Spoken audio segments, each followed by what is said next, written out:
Good evening, everyone. Thank you for coming tonight. It's a little after 6. I do apologize that we're running a little bit behind, but it was well worth it.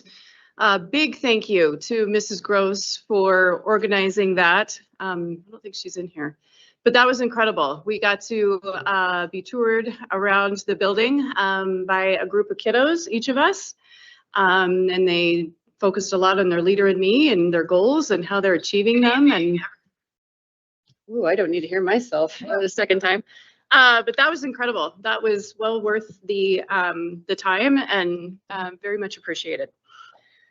All right. Well, I was going to see if Mr. Phipps will just go ahead and get started, and hopefully he gets here in the next few minutes. With that, I'll go ahead and start with the Pledge of Allegiance.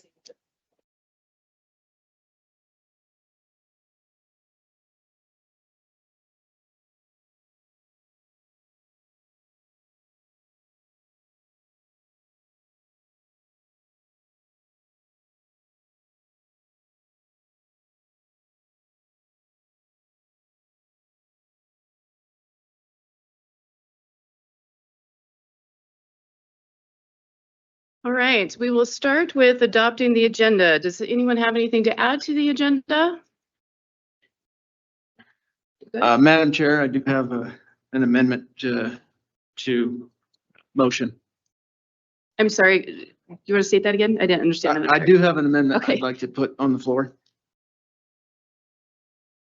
It's a motion to amend the agenda under public comment, under the public comment item, to add the statement, no topic will be diverted to executive session unless one, an employee or officer that is the subject of the comments requests closure per Wyoming statute, and two, a motion is made, seconded, and approved by majority vote. Madam Chair, this addresses the inconsistency of not having an executive session placeholder for this meeting under that item. It resolves the problem of the unilateral change of the public comment policy, which when we referred to, or last week when Judge Johnson's ruling in Pollock v. Wilson was referred to, that's one item that he specifically stated was not acceptable. And it also prevents the inconsistent application of the public comment policy, which did occur at the last meeting when discussion of the staff-related issue was removed to executive session, but a specific complaint brought against the trustee was not, which Pollock also forbids. So I make the motion to add that amendment to add that item underneath public comment, and I would say that it would need to be under every subsequent agenda from now on, since we've established that precedent. Okay, so if I understand your motion correctly, Trustee Goulart, is to add executive session under public comment consistent with the board's recent policy. I'm sorry, Madam Chair, I cannot hear you. Yeah, the sound is really weird up here. Yeah, so that's why I'm like trying to get closer. So if I understand your motion correctly, it's to add executive session under public comment consistent with the board's recent policy. You could do that, or you could add the statement that says no topic will be diverted to executive session, and then the unless is an employer or officer that is the subject of the comments requests closure to executive session. And then of course the motion would be made, seconded, and voted by the majority. Okay. So it's up to you. It's your motion, however you want it to. That would be sufficient because we don't know if executive session will happen every time. All right. Any other additions to the agenda? All right. With that, Can I ask a clarifying question real quick? always. So with that addition to the agenda, are we voting on that as the agenda as a whole with that addition? Or are we voting on that separately to be added to the agenda? So my understanding is that procedurally, in order to adopt the agenda, you can entertain additions to, and so it's an addition to the existing agenda that the board would then set. Is that correct? And then in turn, if the board would choose to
elected officers. What do you mean? In You mean in the public? public, if there's a charge, not necessarily charge or complaint to be made against a specific trustee, the trustee would have the option for closure to executive session, as I understand it, because that would fall under, oh boy, that would fall under 16.405. If I'm wrong, I'll find the correct one, but Madam Chair, Yes. I think we're getting a little bit ahead of ourselves here because if a motion was made, don't we have to have a second before we even get into discussion? Well, Trustee Alexander, we were trying to figure out exactly what the motion encompassed and what it was we were being asked to take action on and how to handle it. And again, this is something we're encouraging. This is not my show. This is not my meeting. This is our board's meeting. And so if the board has questions and the board is trying to figure out how to govern and how to move forward, I would encourage that conversation. So I think that that's what we're doing right now, Trustee Alexander.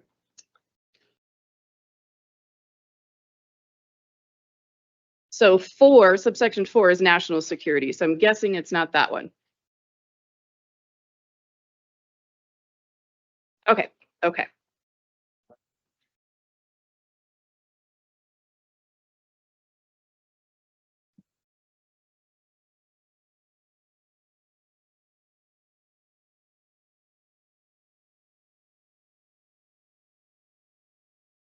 if it helps, it is in Title 16, it is the one that covers staff, elected officers,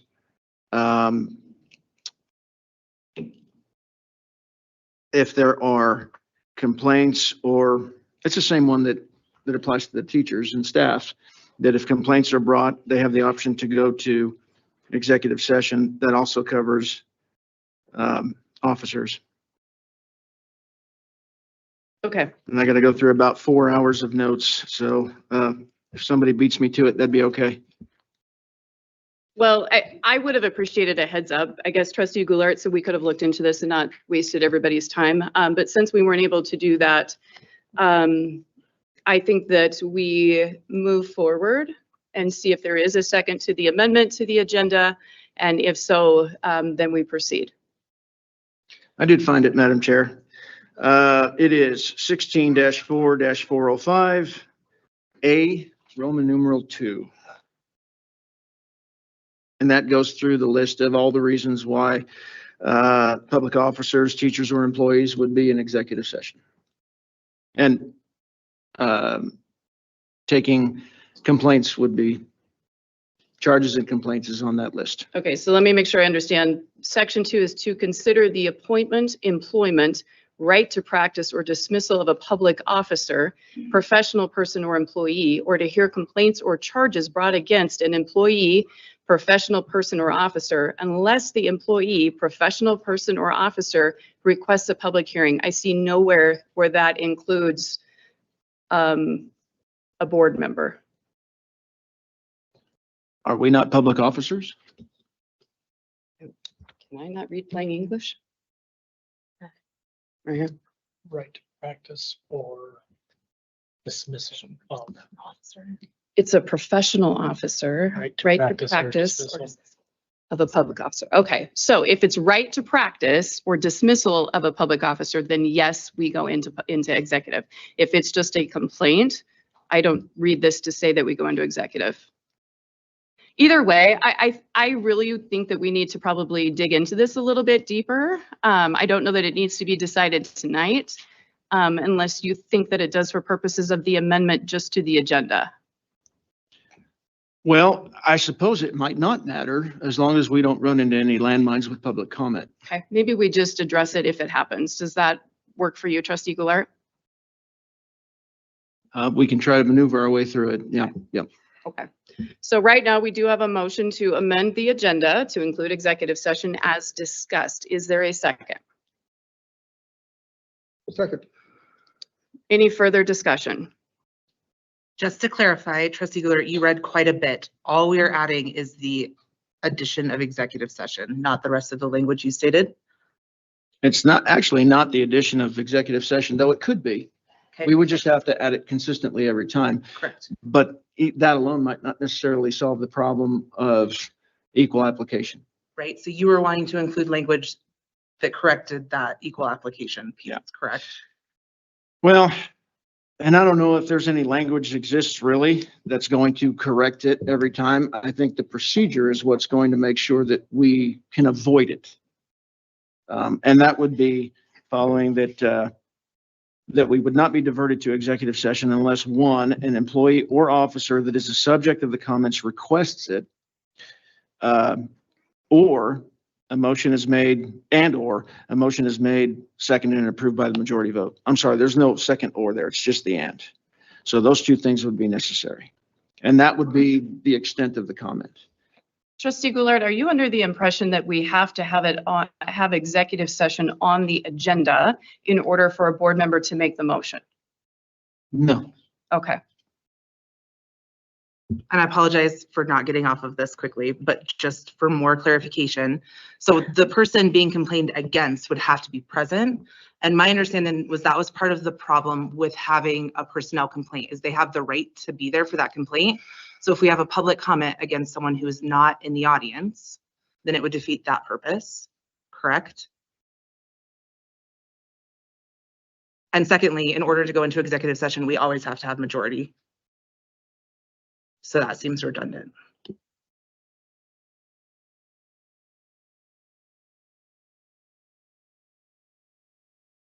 I don't really like doing this kind of stuff on the fly, so I'm not real confident. I don't either, Trustee Hager. I'd rather have less pressure in front of so.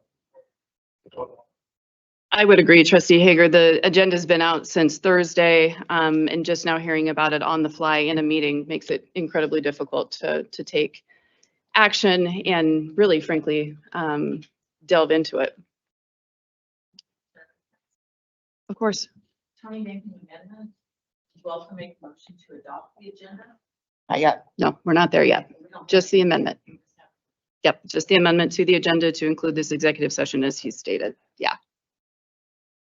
So to the issue that this is on the fly, I've got a lot of hours of research into this just because what happened at the last meeting was such a dumpster fire that I had to make sure I could not only point out that there was a problem, but I could also offer a solution.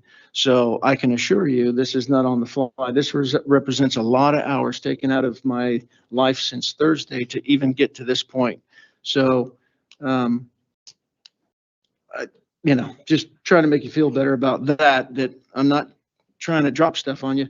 I'm trying to prevent us from getting into a situation where someone has a First Amendment claim against this board, which potentially, if we're not careful, we're gonna make that a layup for somebody. It's not on the fly. Since Thursday.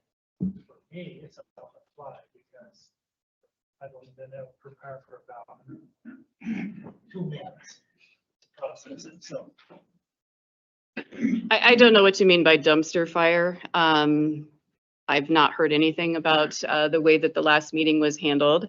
I do know that that is how we were advised to handle the meeting by the school district's attorney pursuant to that Sheridan case that I shared with all of you. So if there's a desire to handle it differently, obviously we need to have a conversation about that. I don't know that right now is the best time to have that conversation since none of us are prepared for that. But I'm happy to discuss it maybe under topics for discussion, if that's a better place for us to discuss it.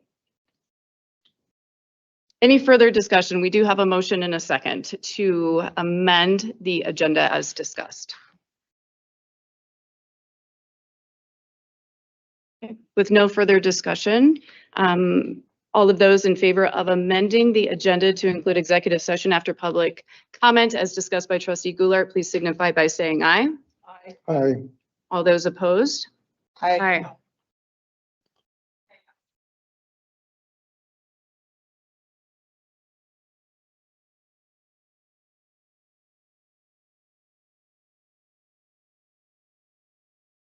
Me? And all those opposed, please signify by raising your hand. Okay, motion fails. And again, Trustee Goulart, if you feel the need to have an executive during public comment, you are more than welcome to make that motion at that time. With that, may I have a motion to approve the agenda as presented? So moved. Is there a second? Second. Any discussion? All those in favor of approving the agenda as stated, please signify by saying aye. Aye. Any opposed? Aye. Okay, all those opposed, will you please raise your hand? Okay, motion carries.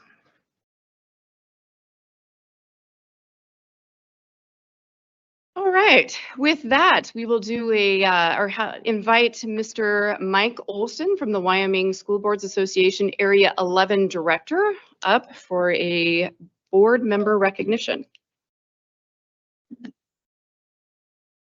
Madam Chair. You might want to take the podium just so that they can pick up the sound. That's perfect. I think Pete might turn it on here. Oh. He's coming up behind you. He'll get you set.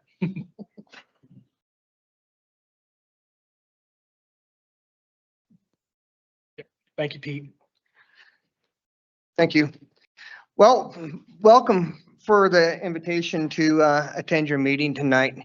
As Madam Chair stated, I am Mike Olson. I represent Area 11 on behalf of the Wyoming School Board Association.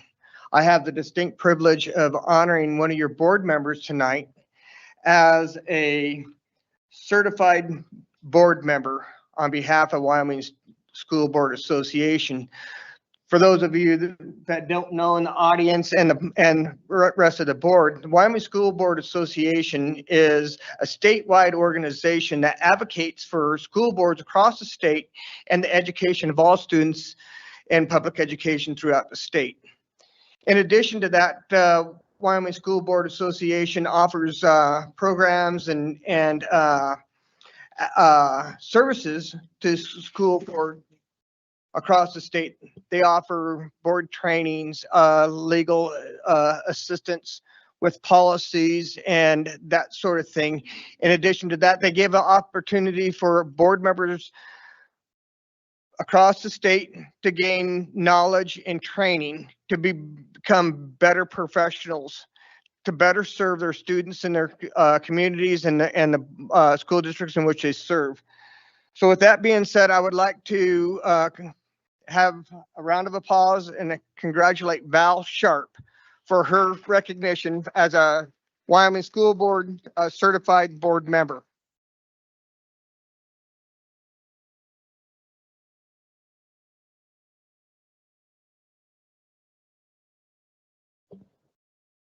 Thank you, Mr. Olson. Appreciate that. Next, we'll go to information and proposals. So report from student representatives. You guys want to tell us what question you were given this month? Who's there? Oh, what'd you decide to talk about?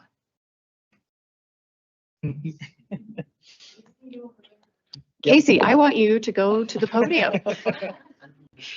Really excited. I know. Hey, just so you guys know, just so the student reps know, like, I understand like traveling from school to school can be difficult. You guys are more than welcome to appear by Zoom or whatever works for you. So please don't feel compelled to physically come to these meetings when we're bouncing around, okay? Except for Casey. Casey probably needs to. Hello, I'm Casey Kosminski, and I'm the student rep from Southeast High School. The board told us to come up with something on our own to share tonight. I thought I would talk about our scoreboards associated with the missing assignments list. There are scoreboards in each of our hallways for each class. They may not look like scoreboards, but they function like one. The object behind the scoreboards are to have each class track the percentage of the missing assignments. They track the average of the school, their class, and also the rankings of all the classes. Many classes graph the percentage on their bulletin board. My senior class came up with the idea, get your head out of the beaker. Each student was assigned an emoji. If you had a missing assignment, your emoji would end up in the beaker. If you did not have one, your emoji would join the dance party. My class wanted to come up with something to hold each other a little bit more accountable with their work. It's a good way to encourage students to have 0 missing assignments. The entire high school is working very hard to get the missing assignments list down.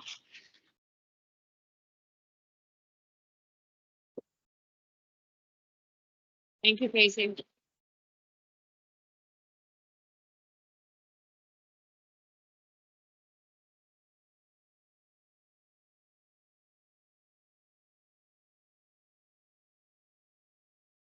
Hello, everyone. I'm Kate Shelriff, and I'm your Lingo for Laramie student representative. And for tonight, the school board asked the student representatives to pick our own topic. For tonight, I want to talk about opportunities our school could provide for scholarships available to students. After speaking with several classmates, we all seem to share the same concern. While we're encouraged to apply to all these scholarships, we're not given the full support that we need to actually succeed in the process. Many students, myself included, rely heavily on these scholarships to make college possible for us. But finding and completing those applications on our own can be super overwhelming. That's why we believe our school can make a difference by offering more guidance, whether that's through an instructed or dedicated class or open sessions for students that want. Even small steps towards helping students navigate scholarships would go a long way in making higher education more accessible for everyone in our school. Thank you, Katie. Great job, ladies. I think you guys do a better job of coming up with topics than we do. So if you want to keep doing it, you are more than welcome. Come on, Casey. It helps us, like you're our eyes and ears, right? And otherwise we don't really have a lot of connection with the students other than our own kids and so forth. So I mean, if there's something you guys want to bring to our attention, I would encourage you to do it. It's very helpful. All right, next is update on Lincoln Elementary Student Action Team. Oh, you're here, Kelsey Brothwell and Jenna Nelson. Awesome. Thank you guys for coming out. Yeah, absolutely. I'm Jenna Nelson. I'm Kelsey Brothwell. And so our action team is working on making a bunch of tie blankets for the Children's Hospital in Denver. And we received a huge amount of fabric to the point where we were literally swimming in it a couple weeks ago. And we started out with a tiny goal, and I'm going to let one of our helpers explain kind of what our goal was and how we've changed it based on how much fabric we received. Can you say your name? King. And what grade are you in? Kindergarten. Kindergarten. And what was our goal? How many blankets did we want to make? 40. And how many blankets are we gonna make? 80. Wow. And he Good brought his for you. favorite blanket that he helped us make to show. We made blankets of all different sizes, so we have like infant all the way up to big kids. And then Awesome. we received some awesome help from the middle school. They are coming down to help us this Thursday to create some blankets with our group of 5 kindergartners and 3 first graders. So we have quite the group of little hands. And so we're excited to have some middle schoolers come in and help them tie. So That's I just wanted awesome. to give an update because you guys helped advertise and we got overwhelming support from the community and surrounding communities. we had gone to Hobby Lobby to buy fabric, and a lady was like, "What are you guys buying fabric for?" And we're like, "Oh, we have a group of kids that are gonna make some blankets." And she was like, "I saw that. I just didn't realize how to help." So we wanted to thank you guys. So Thank you. That's awesome. Thanks, ladies.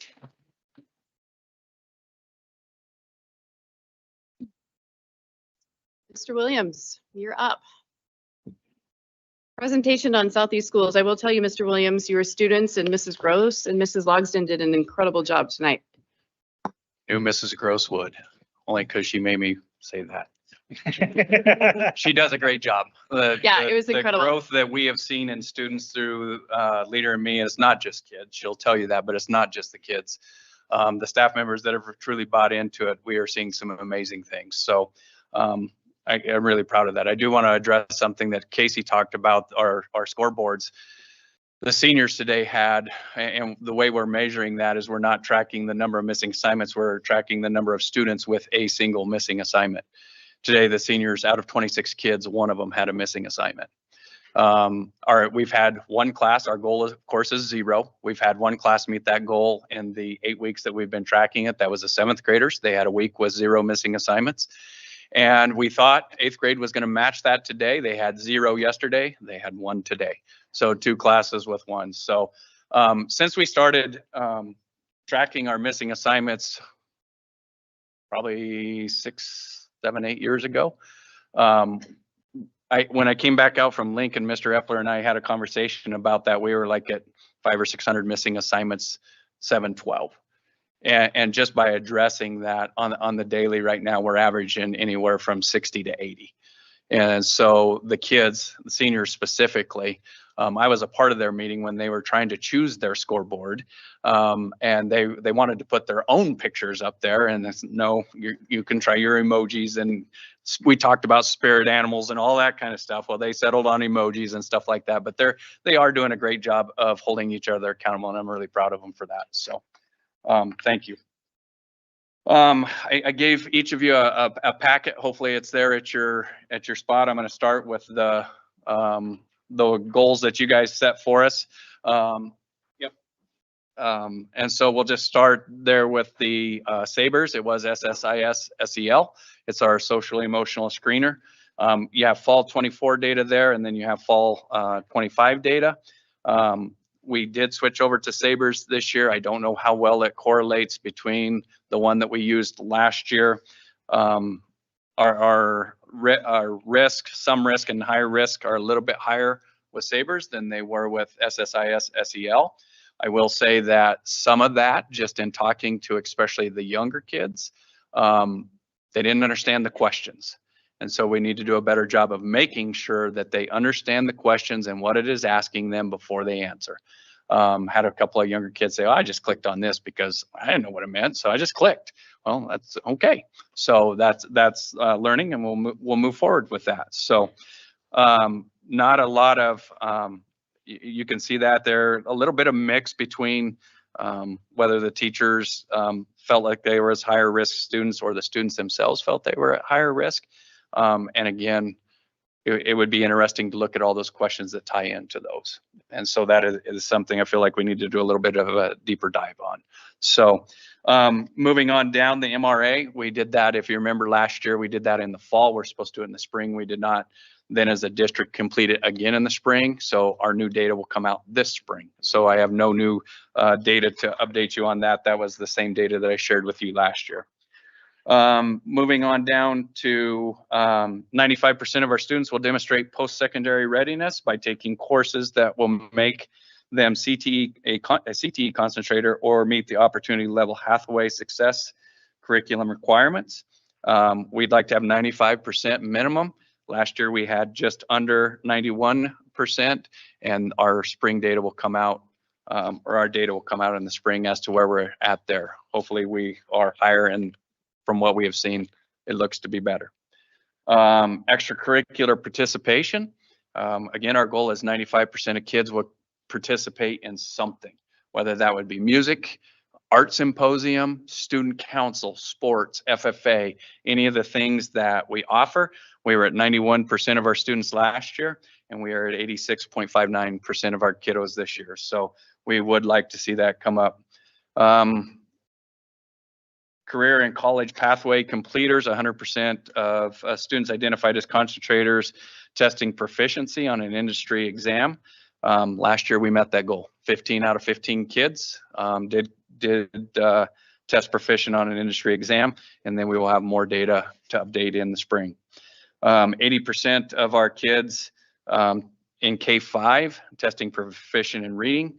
Last spring, we had 81.19%, and we just used fall data to fill in for this year, and we started at 77% this year. If you look at our data historically, it will grow, and it grows by leap and bounds usually. 80% of all K-5 students testing proficient in math as measured by Ames Web. Last spring, 94% of our kids were proficient, which we were extremely proud of. This fall, 73% of those kids are proficient. And again, we will have updated information in the spring. Next one, 80% of all areas tested by White Top. If you go to the one that has all the different colors on it, that is our White Top data, and it goes all the way back to 2016-17. Those are the cohorts that we are tracking. You can see the 24-25 data there. We had several classes above or right at 80%. And so you have reading is the first one, and then you have math is your next information sheet there. And then the last one is science. They do not test every grade in science, 4th, 8th, and 10th grade. There is 1 year, 2016-17, where they did test 11th graders. And then there is some data coming up here on our ACT, where 1 year, because of COVID, we did not have any data to share with you. So our next one is, as a school, we want to maintain a 21 composite score or higher from year to year on the ACT. So in 22-23, we were 20.9, then 20.7, and last year we were 20.7 again. There is a sheet. It is the other Excel spreadsheet that is a single that takes you all the way back to 2012-13. There are 3 years since then, 14-15, 15-16, and 17-18, where we did meet the 21 composite score or higher. 2 years we were above 22. One change to ACT and that composite, one of the areas that we have consistently tested very high in is science, and it's no longer used to figure into the composite. So it'll be interesting in the spring to see where we're at.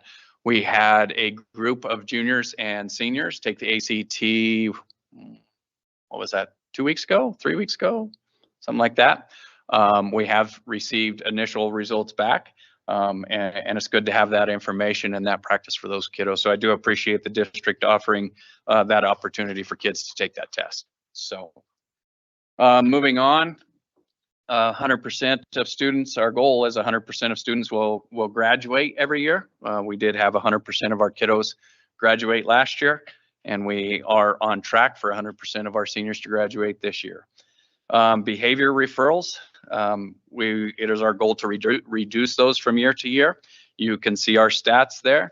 I will say that 23-24 is the year that I was by myself for quite a while, and then we had Mr. Koski join us in February.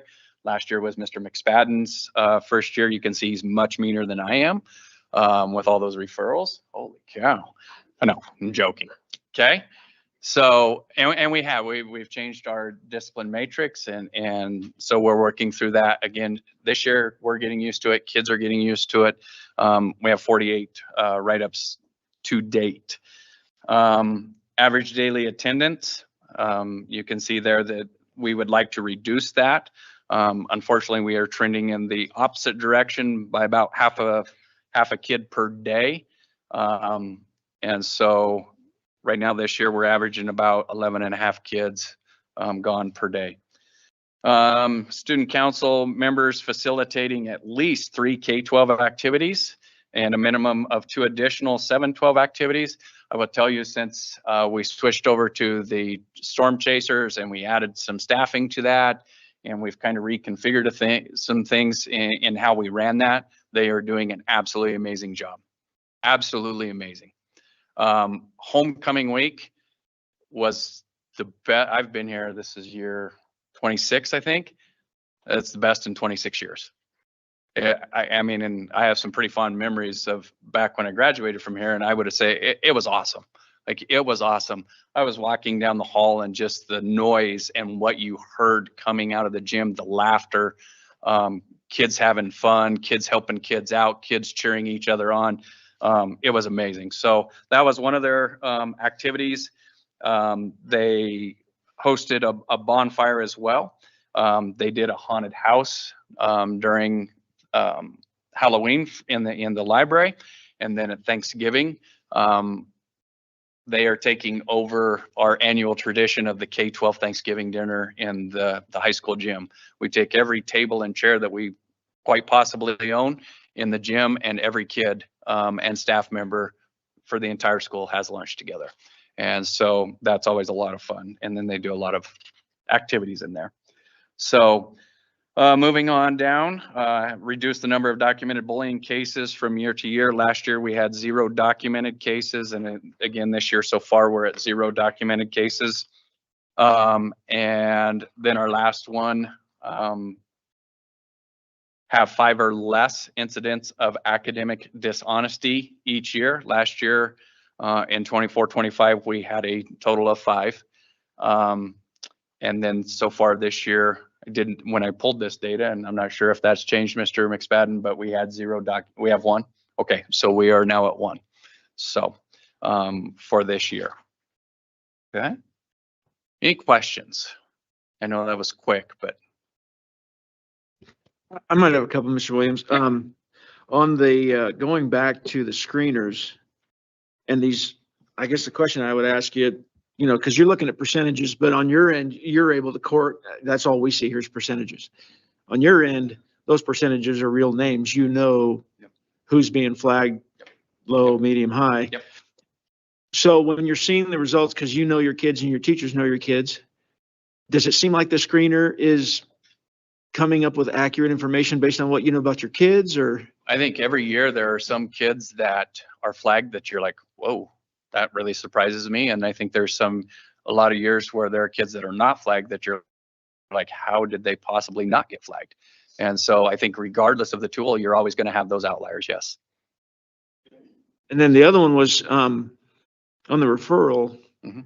The easiest way to reduce referrals is to not have referrals. But so I guess the question there is the matrix that either you designed or we designed. I guess I'm not sure, or is it your own, or is it the one that was approved? It's the districts. It's the one that the administrators got together and adapted. Yes. So now that you're living with that matrix, do you feel like there's no, I guess I'll just use the word pressure. There's no pressure for you to come up with a good number when you would otherwise maybe need referrals? No. Okay. Like if a kid gets in trouble, they're getting referred. Like we have, and we've even gone to the point where we simplified the referral process. We used to have well, it was this size, and it was in triplicate, and and there was a million things on there to fill out. And we found that there was teachers that they would just deal with it on their own because they didn't want to take the time to refer a kid. So we've simplified that. And then we kind of continued to hear the same thing. So we've even simplified it more than that. So now we have, thanks to VT, I adapted something that he showed me with a reteaching form, where now all the teacher has to do is write the time the kid leaves the class on that form, hand it to the kid and send them to the office. The kid then has 4 questions that they fill out and that they're responsible for reflecting on. I can't remember exactly, essentially, what happened? Why are you here? What can you do to fix it? What happens if you don't fix it? And then we track that time out of class, and then it could turn into a referral depending on what happened, but it doesn't have to, but there is always a reteaching on their own time. And so we make up time for time. In addition, if the reteaching takes longer, then they have to stay with the teacher however long that takes. So yeah, trying to simplify that and make sure that they have all the tools that they need. Yes. So any other questions? Yeah. I have one that you may or may not be able to answer. What is Sabres and why did we switch to it? That's the first I'm hearing of Sabres. So Sabres is through Renaissance, if I'm remembering correctly. Kevin, do you want to answer that, or? So this was something that we looked at, you guys actually voted on, I believe in June. Part of the reason for switching was we were trying to integrate some systems. Like we have a data warehouse, like through Branching Minds, that you may or may not have seen or heard about. Renaissance does probably integrate a little bit better. The other one was kind of a standalone. This one also comes at a slightly cheaper cost, and also you can see the difference between last year's data and this year's data.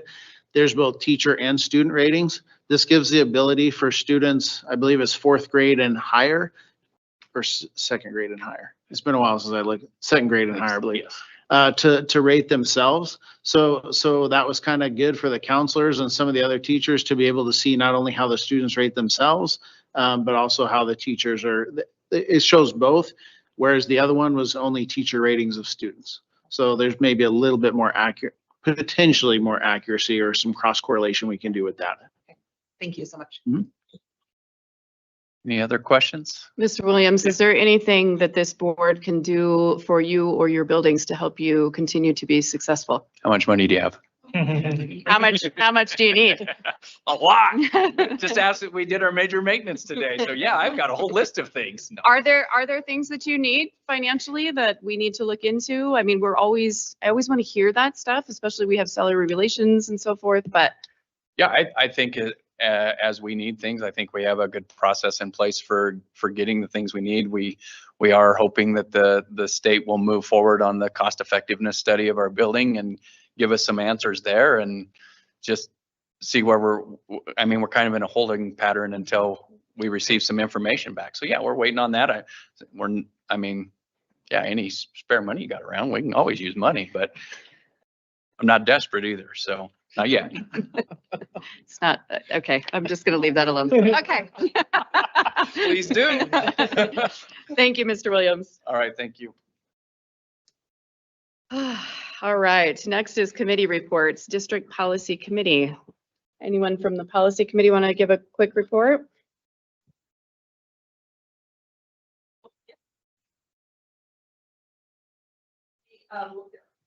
On November 4th, we went to court. Trustee Sharp, will you please turn on your mic? Thank you. Yes. Madam Chair, we looked at 4 policies at Policy Committee on the 4th, and 2 of them are presented in the packet. One of them is on student-initiated organizations, and it's going to be a new policy numbered 5136. And the second one is a field trip travel that we are revising, and it is policy number 5147. They are both on first readings, and they're in our packets to review. The one is an update to the one that Trustee Steinbeck asked for, and we reviewed it and have updated it. And the other one is a brand new policy. So the other 2 were reviewed and have been returned to the attorney for further review. Great. And they are public solicitation and advertising in schools. Thank you. All right, District Activity Advisory Council, or DAC. Either one of you want to give a report? I was out of town, so I guess we'll have to rely on Mr. Kramer. So we talked about a number of different things, trying to accommodate some of the wrestling questions with the growth of girls wrestling within the district, and had some discussions related to that. And we'll have further discussions tomorrow relating to that. Some items that are coming up are the surveys that we give out to parents and athletes and the use of those within the district and how we're utilizing those and whether we want to maintain that coming up tomorrow.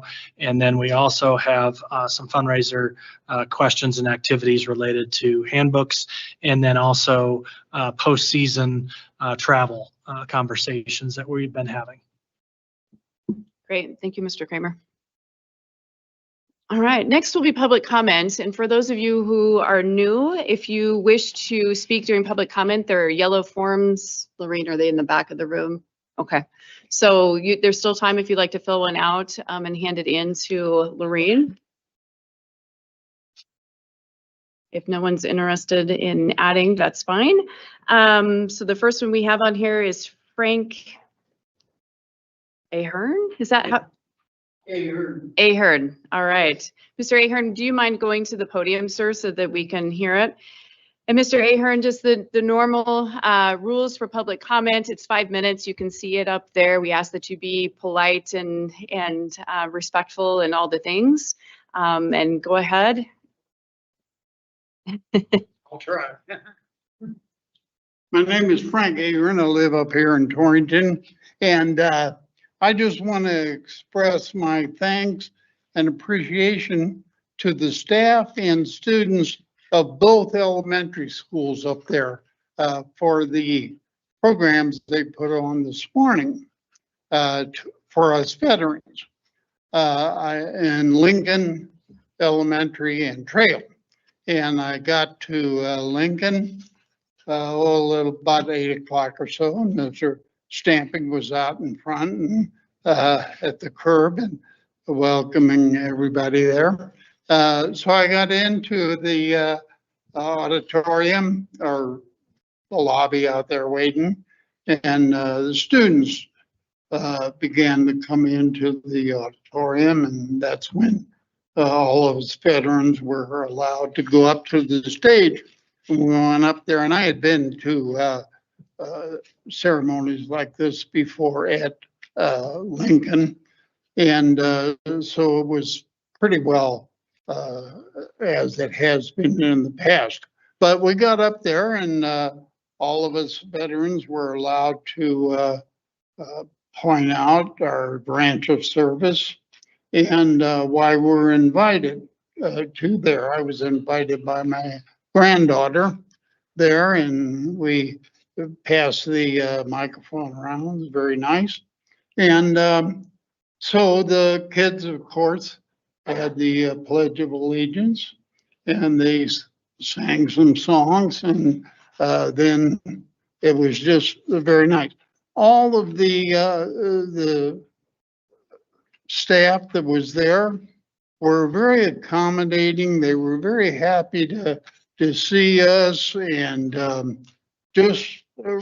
really felt welcome there, and it was just a very nice experience. And as I left, I was with my daughter, and she said, "Dad, we should go over to Trail and walk the hallways." And I said, "What's that all about, walking the hallways?" She said, "Well, I have a grandson over there, and he's invited us." So we went over there. It's about a block away. And it was very well organized. They had little banners that had our name on it and the student and everything. And then they announced over the microphone certain students to come to the cafeteria, which they did. And we all assembled, and we began to walk throughout the entire school, all through the hallways. And all of the students in the entire school were lined up shoulder to shoulder in the hallways, and they were all clapping as we walked down. And I thought, boy, is this ever different than the experience 60 years ago when I came back from Vietnam. So it was really nice, and all the students were smiling and they were happy, and they seemed to me to be clapping because they wanted to, not because they were told to. And so anyway, we walked through, and we went back to the cafeteria and were dismissed and everything. And I left that, and I said, boy, it was really nice to be in a community like this that supports us and in the schools. And so I just want to say that thank you to the board and the principals and the staff there at those two schools. I'm sure maybe they had something like that in Southeast or Lincoln Fort Laramie or anything, but in Torrington, it was real nice for that. So that's all I have. Yeah. Thank you, Mr. Ahern.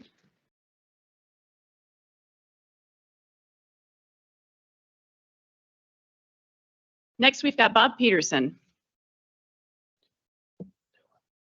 Thank you for the opportunity. My name is Bob Peterson. I'm kind of suggesting a resolution of the Goshen County School District 1 celebrating America's 250th anniversary. Whereas on July 4th, 2026, the United States of America will celebrate the 250th anniversary of the semi-quincentennial, marking the signing of the Declaration of Independence and the founding of our nation. Whereas the founders, guided by faith and conviction, pledged their lives to establish a nation dedicated to liberty, self-governance, and the unalienable rights of all, and enshrined in our founding documents, whereas America's history is one of perseverance, sacrifice, and achievement, in which generations of patriots have defended our freedoms, advanced prosperity, and upheld the blessings of liberty. Whereas instilling respect for our flag, Constitution, and founding principles in each new generation is vital to preserving the Republic and its values. Whereas a strong republic relies on the educated citizenry, and schools are vital in fostering the virtues and knowledge essential for self-government and gratitude for our national heritage to form a more perfect union for future generations. Whereas schools are vital in educating students to uphold America's founding principles, honor the sacrifices made for our freedoms, and recognize our nation's triumphs and challenges as a force for good, worthy of protection. And whereas the semi-quincentennial offers a historic opportunity to our school district to celebrate America's 250th anniversary, fostering patriotism and unity through meaningful activities that honor our shared history, reflect on our nation's achievements, and recommit to its enduring founding principles. Now, therefore, be it resolved, the Goshen County School District 1 School Board proudly commemorates the 250th anniversary of the United States by declaring the specific week, July 4th through the 10th of 2026, as America's quintessential week, during which district schools will engage staff, students, families in patriotic assemblies, lessons on the Constitution and founding documents, projects honoring veterans and civic leaders, and activities celebrating America's history, achievements, and future. And be it further resolved that the Goshen County School District commits to embracing the semi-quincentennial as an opportunity to reinforce American values with our school district's culture, inspiring students to embrace the principle of our nation's founders, fostering deep appreciation for the sacrifices made to secure our freedoms, and encourage them to uphold a legacy of perseverance, innovation, and civic responsibility. And be it finally resolved, the Goshen County School District Board of Education calls upon our community to join us in this celebration, reflect on our nation's remarkable journey, and recommit the principles of liberty, justice, self-governance that made America a nation worthy of pride and dedication. And I have copies I'll provide for all of you. I know I rattled through it pretty quickly. We have some wall art from the high school. I will show you because I don't think any of you have seen that. The only problem I had with the wall art from the high school was that it's no American flag.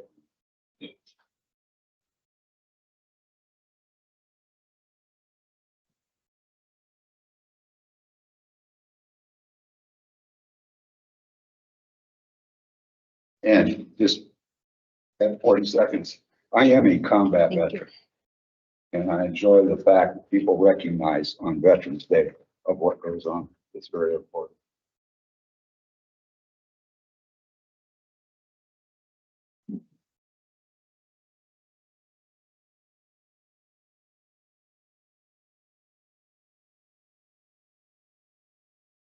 This is the wall art from Torrington.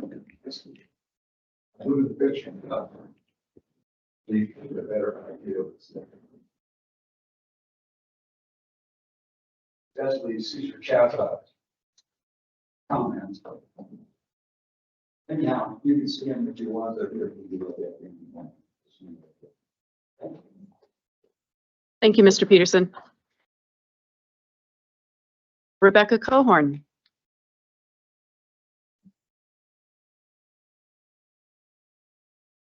Good evening, ladies and gentlemen of the board. Tonight, I'd like to talk about transparency and the First Amendment. First, let's talk about transparency. As a board, you have stated that it is your intent to be transparent. Surely this is in response to multiple complaints over several years from parents who feel and have experienced the shadow a lack of transparency creates. Transparency happens when there is follow-through on matters concerning the vested interests of parents, students, and staff. Recently, a staff member made some comments online calling people meth heads and MAGA radicals. Several opportunities for transparency were lost in the days and weeks following this incident. The first was when Superintendent Kramer declined to make a statement to the Southeast Wyoming Sentinel before they published an article. I'm going to take this opportunity to ask these same 3 questions because parents and community need answers. Perhaps during board comment, he can shed some light.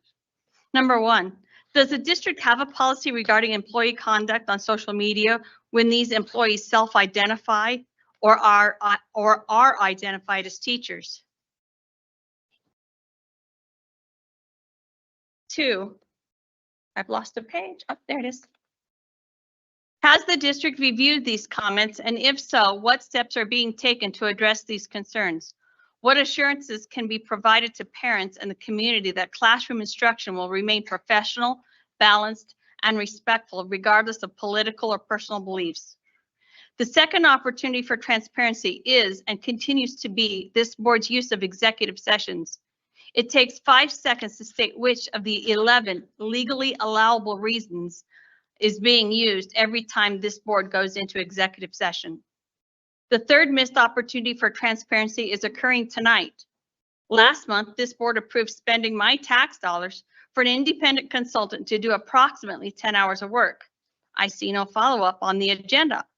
Where's the report? What is the conclusion? Is this person going to be held accountable? For the sake of transparency, this board should not wish to be in the shadow of these comments created. The next thing I'm going to discuss is the First Amendment. This overlaps with the district's chronic lack of transparency. In October, Board Chair Moeller cited Pollock versus Wilson and asked the public not to discuss personnel matters. For those that aren't aware of the case, please allow me to shine a light. The plaintiff was Harry Pollock, a parent at Sheridan County School District Number 2. The defendants were the Sheridan County School District and Chairwoman Susan Wilson.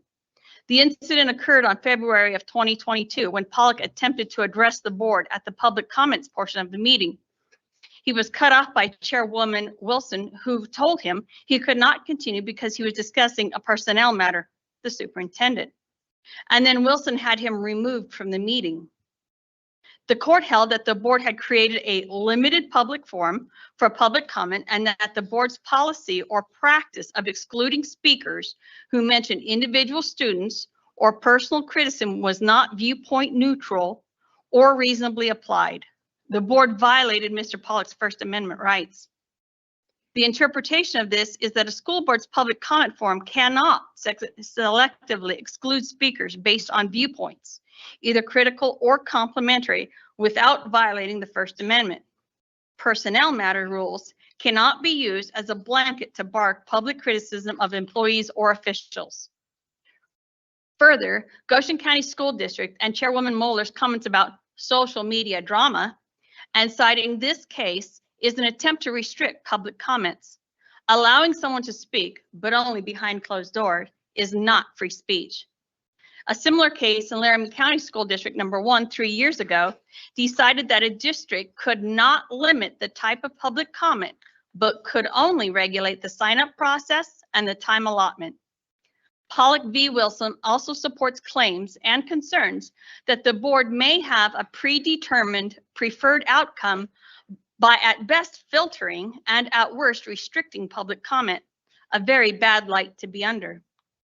Chairwoman Moeller further attempts to step on the First Amendment by admonishing board members to stop going to social media, podcasts, and political rags for information. Surely the varied backgrounds and education of individuals on the board is sufficient to allow them to decide what types of news they receive. They can then use the reasoning and intellect that is missing from some attorneys to assign whatever value they choose to that information. The Torrington Telegram and the Southeast Wyoming Sentinel have both published articles related to the comments made by the teacher. I wonder, do these papers meet her standard, or are they political rags also? All credit to the Southeast Wyoming Sentinel for any information copied. Thank you. Taryn Kilty.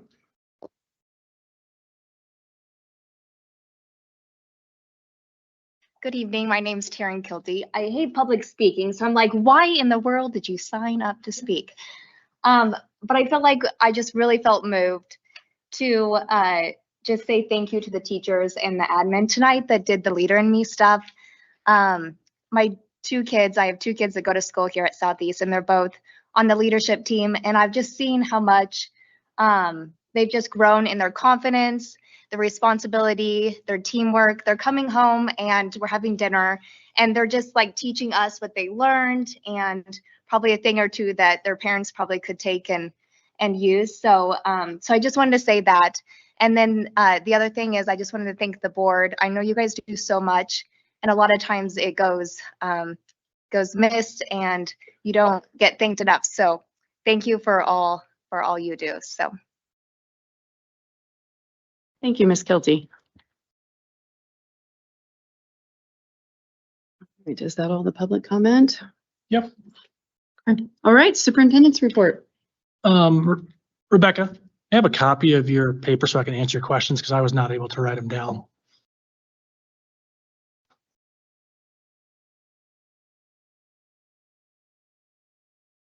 Thank you.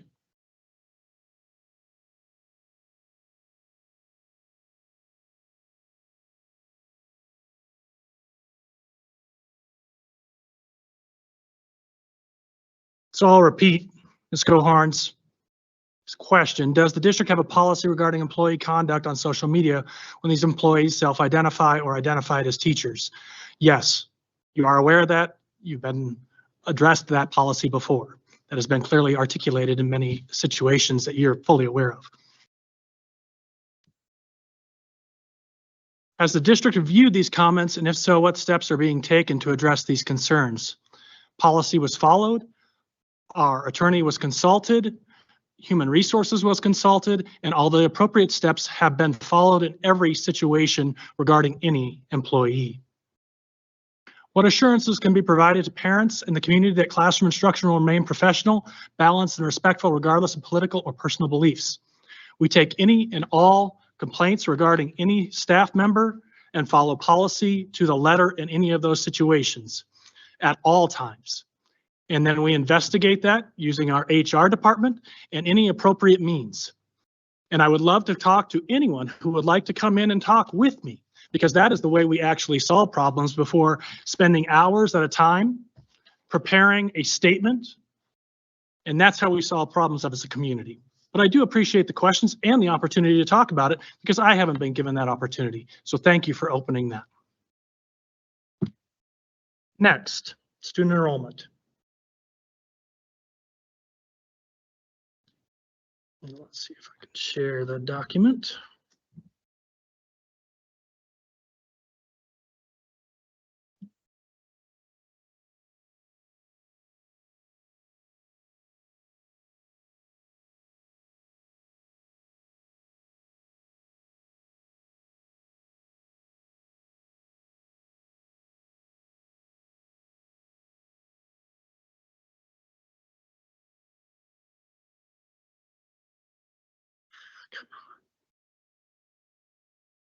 Okay.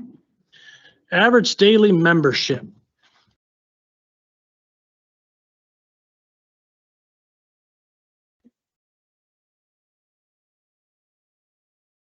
So you can see there's a lot more green in this report than there has been, which green is good in this situation. We've had increase slightly or maintain the same in LaGrange, Lingo-Fort Laramie, Lingo-Fort Laramie Elementary, Lingo-Fort Laramie Middle School, Lincoln Elementary, Southeast Elementary, Southeast High School. I apologize, did not get that green highlighted. That says stayed the same. Southeast Junior High, Trail Elementary, Torrington High School. We did have a slight decline at Torrington Middle School, and we did have a slight increase at Platte River School. One thing I do want to really, so many of you know recalibration is taking place this year.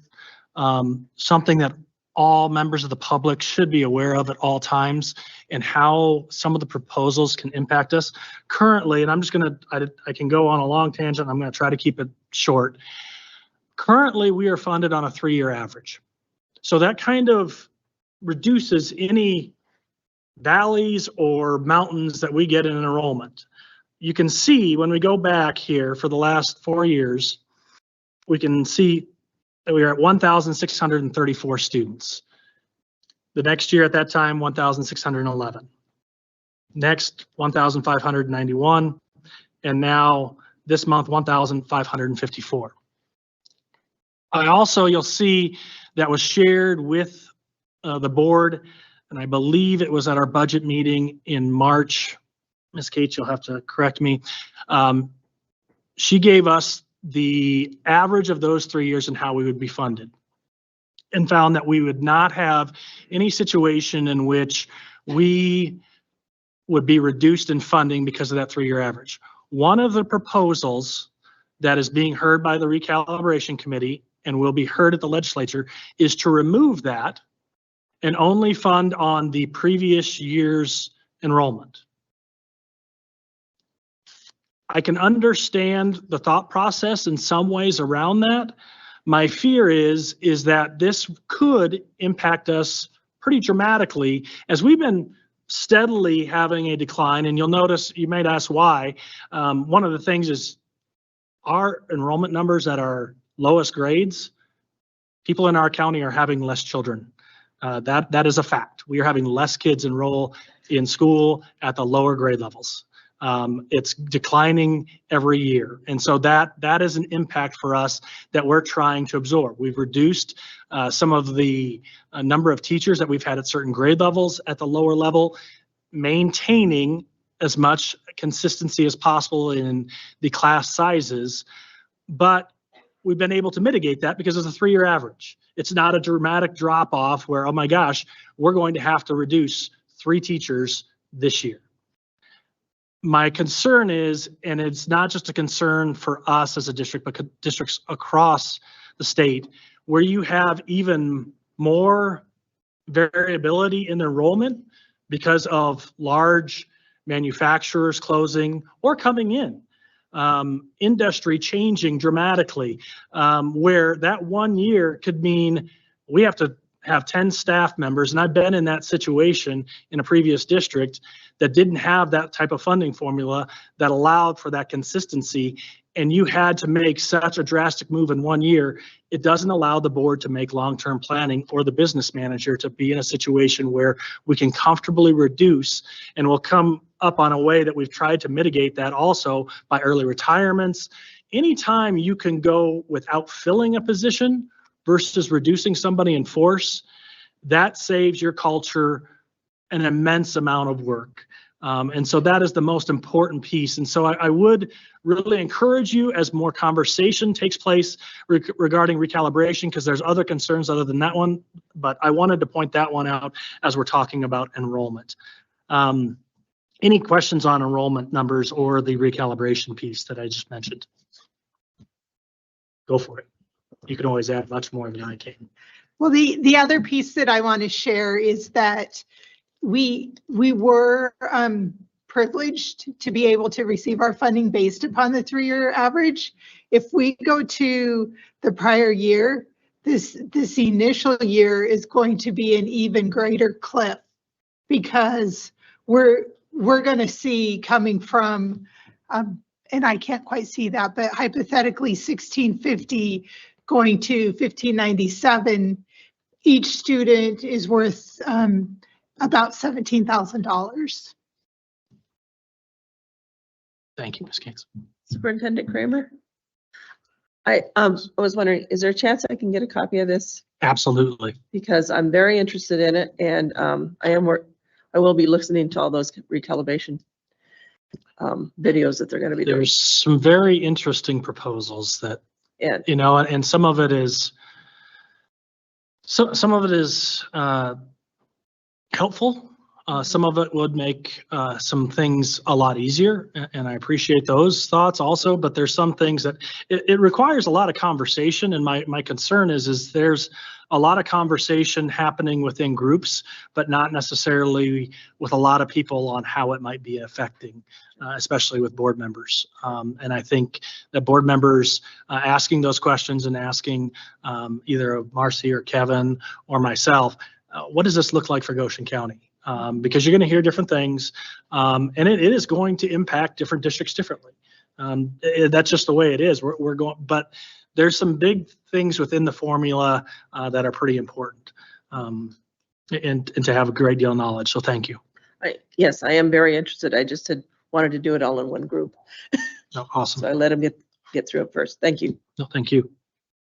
Next one I have a status of renaming Southeast Stadium. So I know Mr. Williams has been working on this. We conducted and the board did approve the creation of a committee that Chair Mueller and I sat on as non-voting members that took place last week with some great discussion, included students from Southeast, parents, staff, really good conversation. And what the committee did in conversation kind of had a little bit of some questions on what possible names were investigated and looked into in addition to the one that was proposed. And through conversation with Mr. Williams and some of the others involved, we asked them to take a look and communicate with both families involved in this process and to see if there were some alternatives that were discussed. And so in the end, Mr. Williams was able to have some conversations and will actually be resubmitting a change in the proposed name. So we're going to go through the process again. Mr. Williams is going to have the proposal. This will come before the board. We'll vote on it and then send it back to committee. The fortunate piece with this is because we're looking at the football field. There's no upcoming events that are in immediate need and things as we would go through this. So the time is not of the essence, and we have some time to do it the way we really feel is acknowledging all those families involved in this renaming. And so I'm excited and appreciative of the committee and their role. And I think we'll have probably part of that is signing of the petition for the name change. And I think Mr. Williams' plan is probably to do that at a future basketball game where we have plenty of people in attendance, and we can get that taken care of, and it'll come before the board again, and we can go through the process. And it is a good process that I appreciate it, and it's not something that just can be done at the drop of a hat. And it takes a lot of the pressure off board members also in relation to if we only had a proposal that just came directly to the board and you were asked to vote on it that night without much conversation and investigation. So I appreciate everybody's work on this because I think we're going to come up with a solution that is beneficial to all those families and acknowledges all those individuals we want to honor with the renaming of that football field. Great, thank you. Next is the consent agenda. Do any of the board members have a desire to pull any of the agenda or the consent agenda items?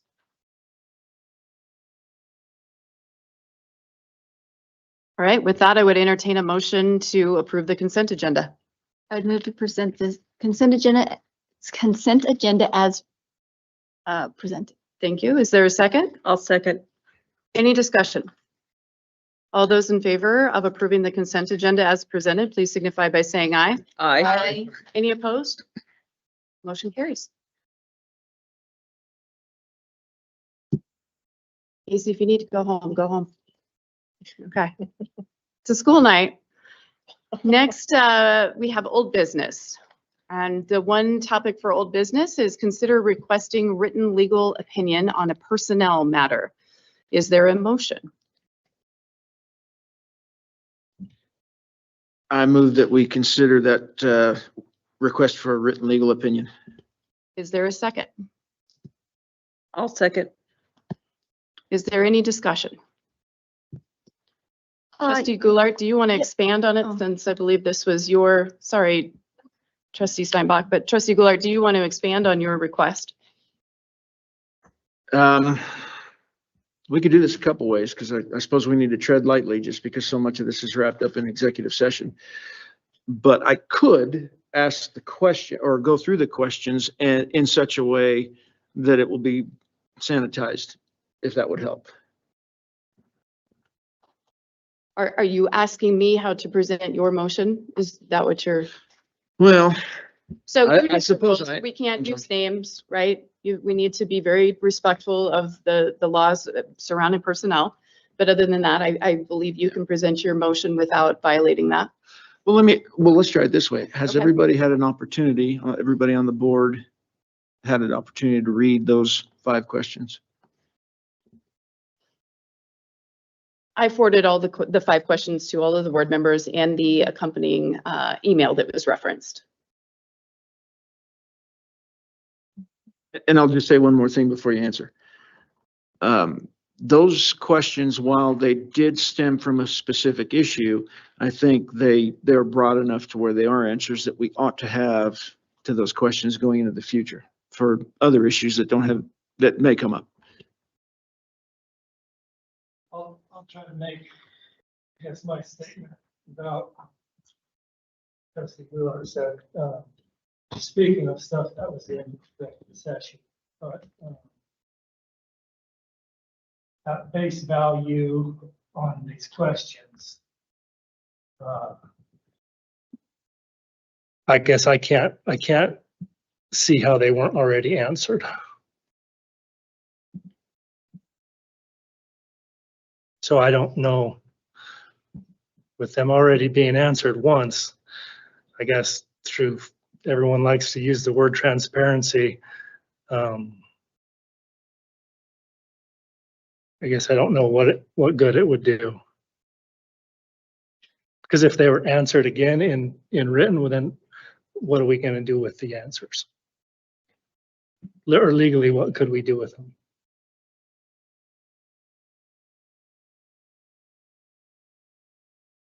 Well, they would guide us in some of the future issues that might come up, because there are some questions in there that actually I don't have the answers to. So hopefully we're not going to have a lot of what we've had here lately, but there are some basic governance issues that I think remain unresolved. And the other thing is, I mean, it's if he gave us the answer, I actually would like to see his explanation in writing, because I think it could be a little more detailed, because I don't know about you guys, but I don't remember with perfect clarity everything that we discussed and everything that we covered, because we covered a lot. So having it written down so that we can go back over and review, oh, remember when this issue came up that last time? What was it we discovered about that? Because as we get further and further away from having to deal with that particular group of sessions, it's going to get cloudier and cloudier. It already is. I could not tell you that I could recall with perfect clarity all of the information we were given.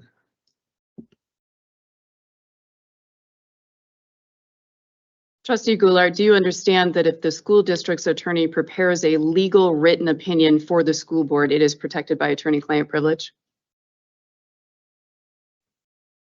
Oh, yeah, it would be for our consumption alone. Correct. Yes, ma'am. Okay. Yeah.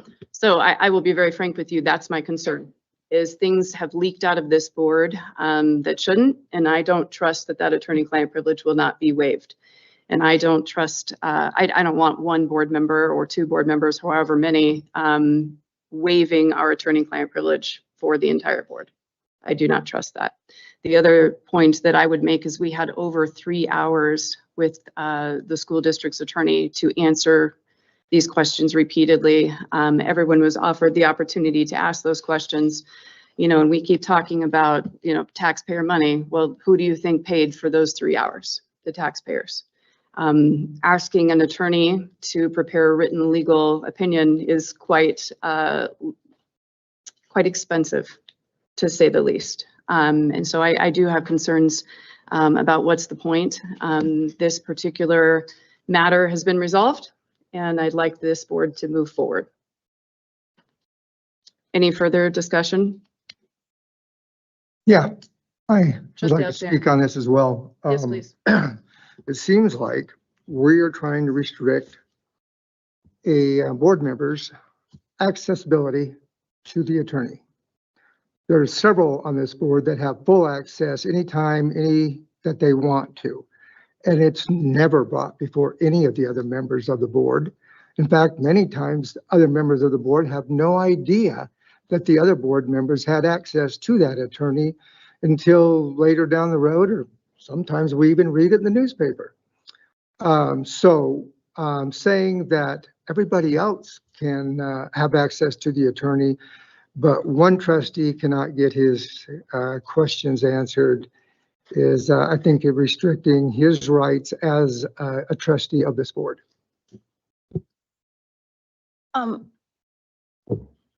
I feel like these questions have been answered. They were answered in executive session by our attorney. If you didn't write it down, if you didn't pay attention, whatever the case may be, these were answered. They were fully answered. There was no restriction of access to our attorney. He answered these questions. Madam Chair, in executive committee, I don't believe we're allowed to write down notes and take them outside the session. So it would have been impossible for any of us to have made notes for ourselves and to have kept them. So I'm with Trustee Goulart. There's been a lot going on here. I couldn't even begin to tell you what the attorney told us. And it would be worth knowing what we were told. Again, it would be nice if these issues were brought to the board before a meeting so we could have addressed them. I would have been happy to set up another conference call with our attorney. It is an inaccurate statement that several members have access to the board attorney or to the school district's attorney. That is not true. The board chair has access if needed. The superintendent has access if needed. I have shared that information with you all, every step of everything that has happened repeatedly, to a point where he gave up 3 hours of his time and sat there, never rushed us, and answered every question. So I don't know what else can be done other than exactly what we did. Well, and I'm going to put my cards face up on the table. There is a part of me that would like to know if our attorney would back up his statements in writing. Because some of what was said just doesn't sit right with me. So that's probably a big part of why I'd like it in writing. Again, just for our own consumption as a board. But so there's that. And like I said, I want to be transparent and honest that I have my doubts, and I'd like those doubts to be soothed. I will tell you, Trustee Goulart, that does not sit well with me either. Mr. Kolpicki has represented school districts across the state for over 25 years. To call into question his ethics is insulting at best. But if this board wants to move forward with obtaining his written legal opinion on that subject, I am happy to do that if that's what the majority of the board likes to do. Any further discussion?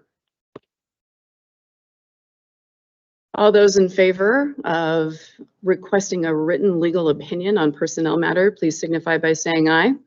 Aye. All those opposed, please signify by saying aye. Aye. Aye. Okay, we're going to need hands, please, for all those in favor. Motion fails. Next, I will ask for a motion to enter into executive session pursuant to Wyoming Statute 16-405A2, so that we may discuss those executive issues. May I have a motion? So moved. Is there a second? Second. Second. Oh, go ahead. Any discussion? Madam Chair, I'm sorry, I could not hear you again. To discuss what? It's stated in the agenda, Trustee Goulart, under the statute that we're going to be discussing the executive issues.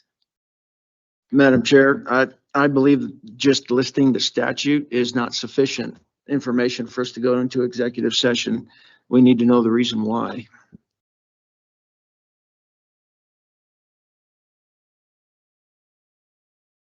Are you asking me to state it? Again, this is not my meeting, friends. If there are things you want to discuss, let's discuss it. What information would you like? What it is the reason, I suppose, which issue under that statute are we going to be going to executive session over? Trustee Goulart, we are going to executive session to discuss the superintendent's evaluation, which is protected under this statute, as well as any legal issues pertaining to his contract. That would be sufficient. Thank you. Just so you know, it is sufficient just to list the statute, but that's neither here nor there. All those in favor of entering into executive session for the purpose of, or the reasons stated, please signify by saying aye. Aye. Any opposed? Motion carries. Ladies and gentlemen, we will enter executive session. I'm hoping for not more than 30, 45 minutes. I apologize for that break.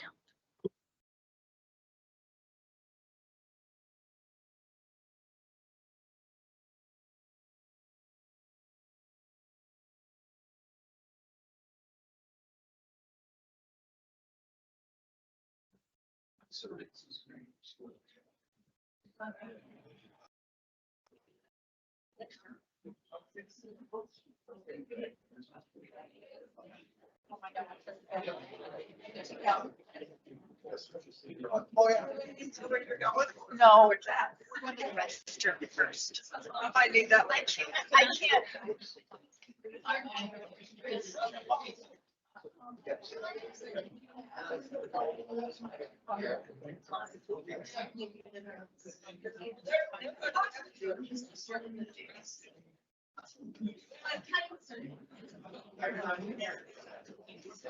No, let it go. It'll be fun.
All right, ladies and gentlemen, we'll get started again. I apologize for making you wait that long. It always takes longer than we think it's going to, so I apologize for that.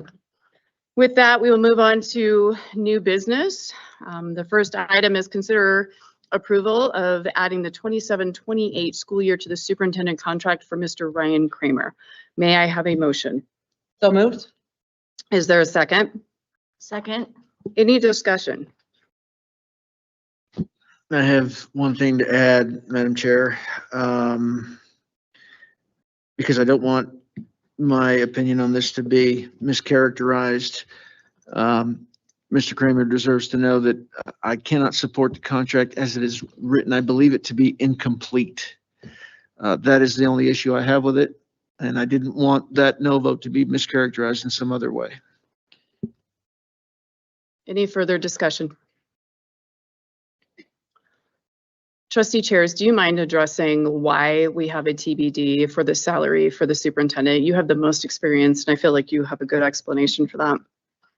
I feel like Marcy could do a much better job of explaining it, but my understanding is we cannot determine salaries until after the legislature has approved our block grant, and that will not happen until March, this spring sometime. Marcy, let you just take it. I'm gonna slaughter it. Trustee chairs, you're doing a great job. Thank you. What we do with the superintendent contract is with the preliminary budget, the salary relations recommendations are presented to the board.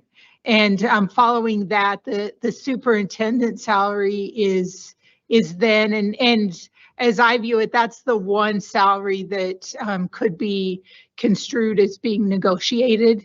Everyone else is on a schedule and the superintendent rides alone. So I would love to say we're going to have the block grant information in March, but because of recalibration, there's fears it could be even later this year. So I kind of chuckled a little bit when you said March. Too optimistic. Yes, but the reason for it being TBD is simply because of the unknowns and the timeframes.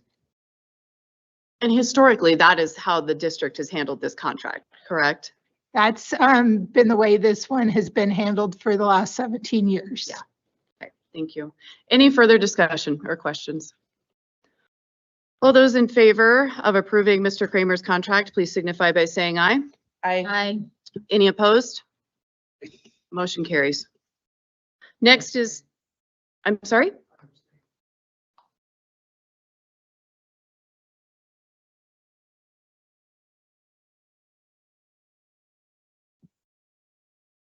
Okay. Next is consider WSBA Delegate Assembly Item 2027.1 Special Education Placement Reimbursement. May I have a motion? I move to approve what is it, a policy? Or It's my understanding is it's a resolution that's being presented before WSBA.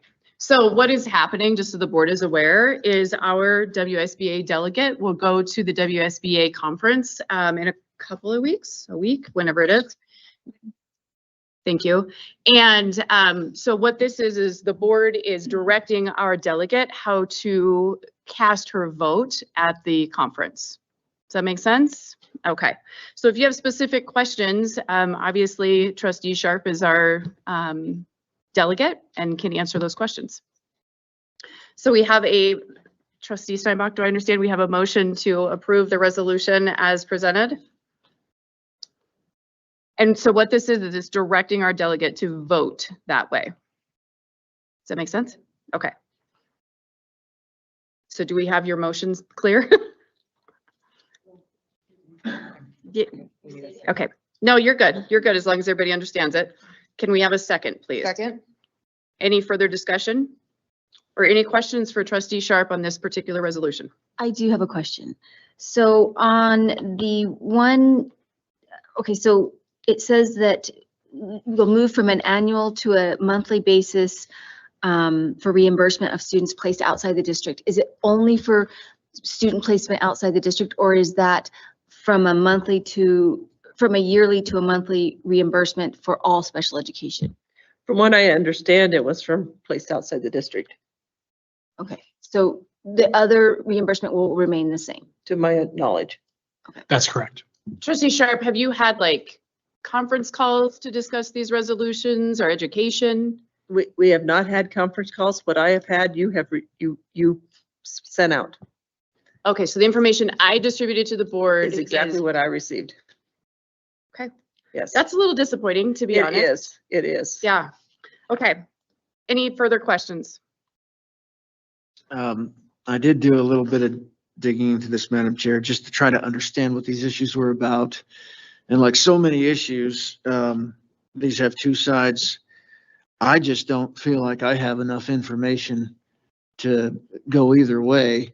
And some of the research I've done on all three of these that the WSBA is asking us to approve, there's actually some discussion, and well, I'm in a weird spot where I'm going to sound like I'm pitching for the WEA, but they might land on the opposite end of this, of some of these, because not all the details are well known yet. And what some of the concerns are the unintended consequences of going to a monthly pay system, and some of the, we'll get to the other issues when we get to those items, but there's two sides to the story, and I don't think with the limited information we have yet on these, we don't have both sides of the story.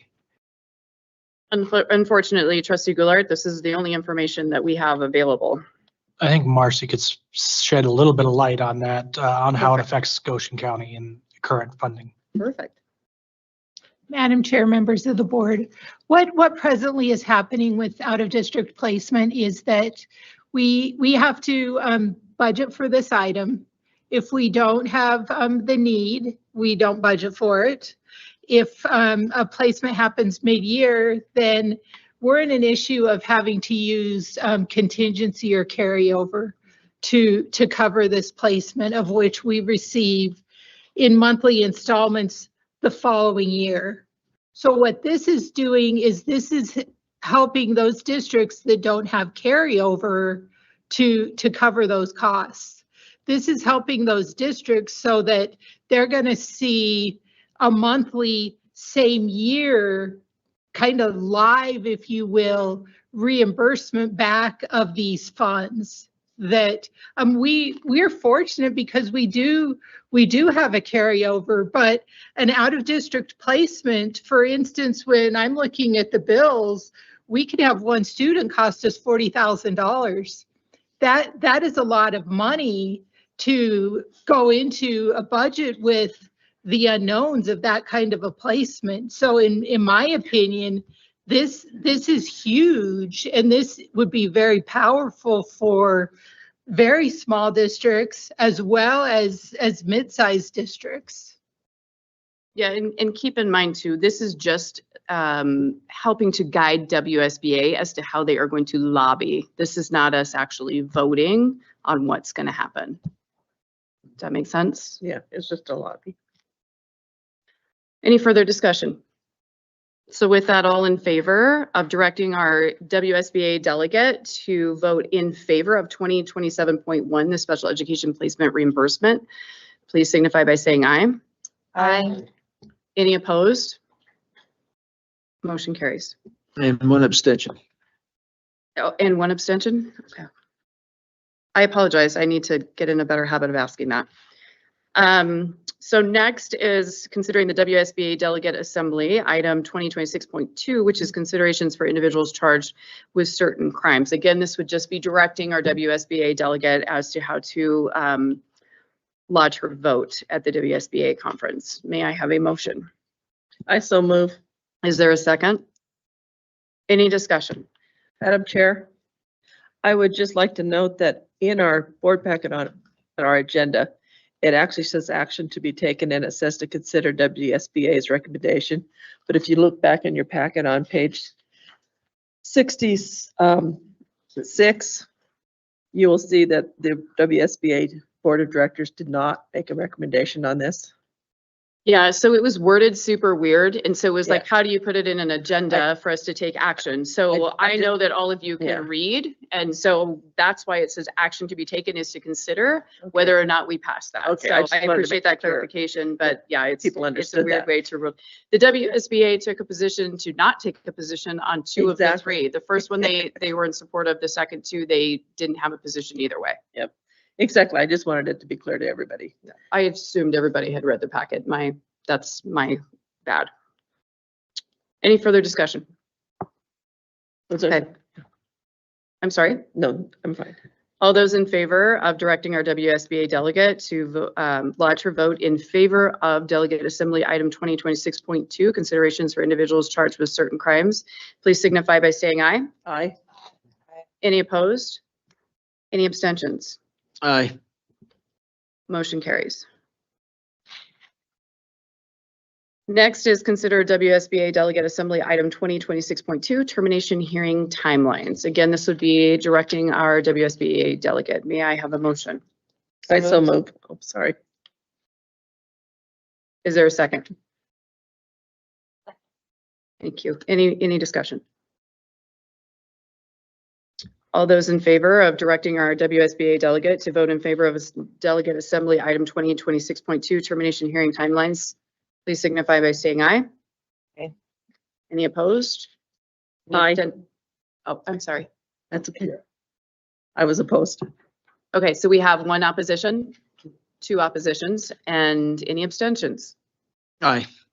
Motion carries. Next is consider approval of offering a one-time early resignation incentive to certified staff. May we have a motion? So moved. Is there a second? Mr. Kramer, do you mind elaborating on that? I was just going to ask if we, Absolutely. so we have used this in the past to incentivize early resignations. We feel that this allows us additional time for hard to fill positions. By having that notification to us and receiving that from the employee, we're able to immediately post for that. And so we feel that we have an advantage over some other districts that may have later resignations. And in the past, it has resulted in some of those resignations being a little bit later. And I want to use the word some, because it's not a foolproof situation, but it does certainly assist us. And we've seen evidence of that in other positions that we've been able to fill. Again, it's not foolproof, as we've seen with other positions that have remained unfilled in the district, but those were not due to the employee taking early resignation. For those employees, we've been very fortunate to be able to fill those positions. Thank you. Any further discussion? All those in favor of approving the offer of a one-time early resignation incentive to certified staff as stated, please signify by saying aye. Aye. Any opposed? Any abstentions? Motion carries. Next is to consider approval of offering hiring incentives for the 26-27 school year. May I have a motion? I so move.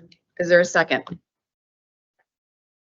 Any discussion, or Mr. Kramer, you want to elaborate on that? Yeah, I do. Thank you. Because this is one of those situations where I discussed this earlier in the year when we have our math opening position. How I view recruitment into positions in the district is multifaceted, because we're looking to first recruit those teachers coming out of teacher prep programs. That's our first line of recruitment. Two of our principals went to Laramie. They plan to go to other recruitment fairs.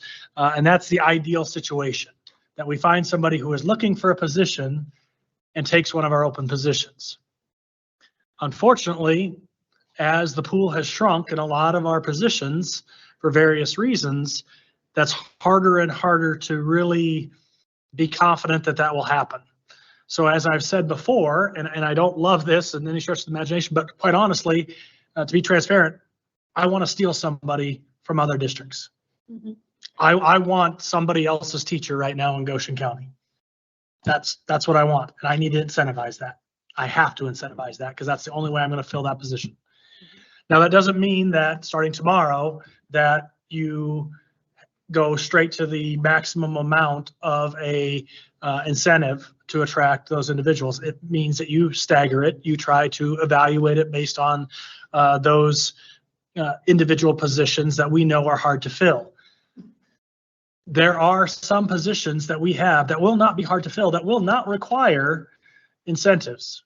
There are positions that we have open that will require incentives, and some, if this motion would pass, would be put in place as soon as tomorrow at a gradual rate to try to fill that position and constitute a complete staff going into the 26-27 school year.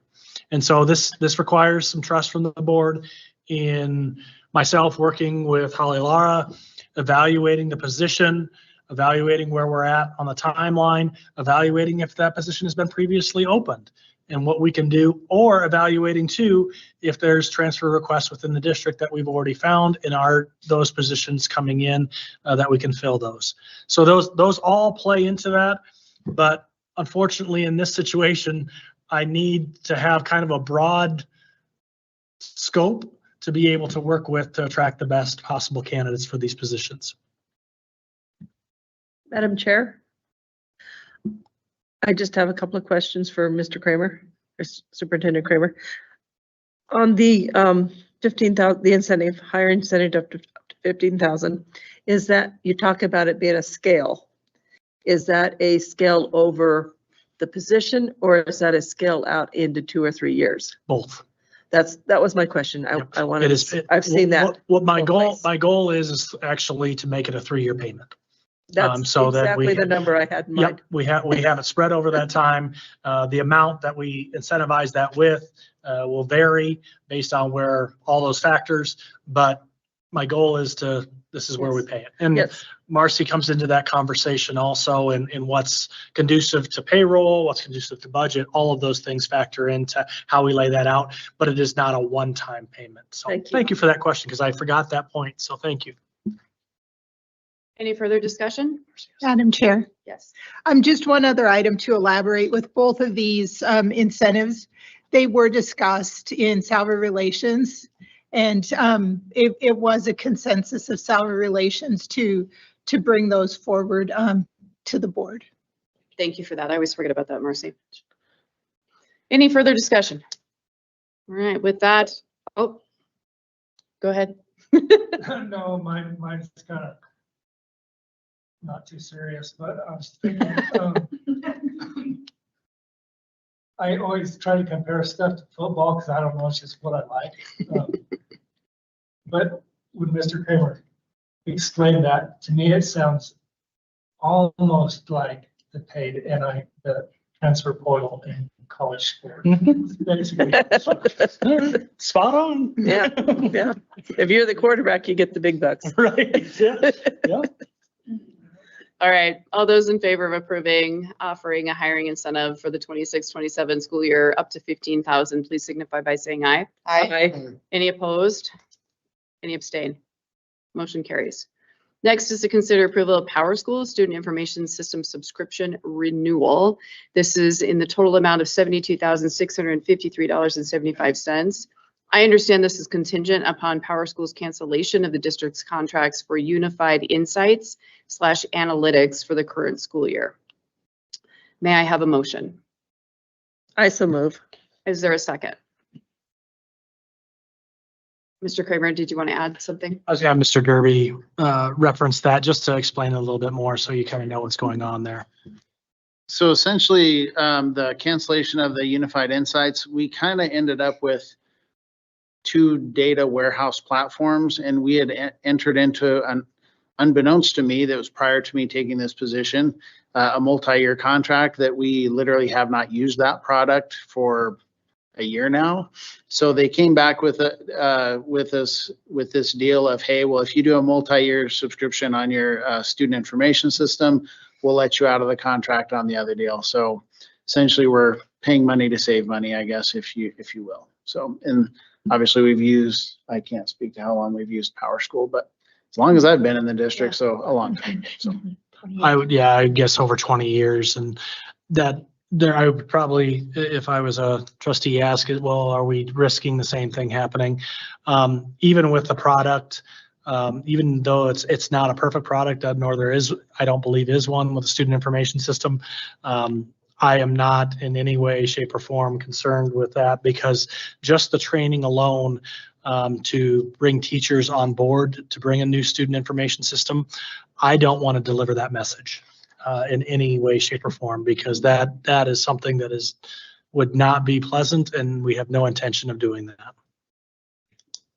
Any further discussion? All those in favor of approving the PowerSchool Student Information System subscription, please signify by saying aye. Aye. Any opposed? Any abstentions? Motion carries. Next is to consider approval of contracting for engineering services for the Lingle High School rooftop unit replacement project. May I have a motion? So moved. Is there a second? I'll second. Marcy, I just had a quick question. Where is ST&B Engineering out of? Cheyenne. Madam Chair, they have an office in Cheyenne. They also have an office in Colorado. So no concerns about like their costs exceeding because of travel or anything like that? No. And could I elaborate on this, or do you want a 100%. motion first? Do we have a motion? We have a motion. Okay. Elaborate away. Okay. This is a project funded by the School Facilities Department with capital construction dollars. We actually, with the school facilities assistance, we have an RFQ here. So this was a request for qualifications. An interview committee made up of myself, Mr. Kramer, Karen Moon from the school facilities, and Lonnie Britton from district maintenance met. We had two responses. We interviewed both of them, ST+B as well as West Plains. ST+B did have a lower proposal by about 50% of West Plains. We were looking at it twofold.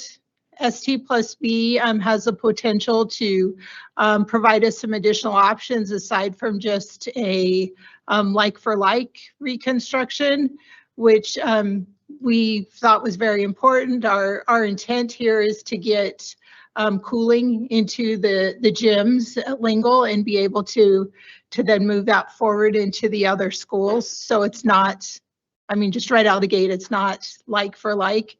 We also are taking advantage of some additional engineering, and I'm going to move into the high school and replace some heating units there as well. But this won't be in place by graduation. Unfortunately not. Not even close. That's unfortunate. Our request is that it be done by the start of school, but that's going to be a stretch as well.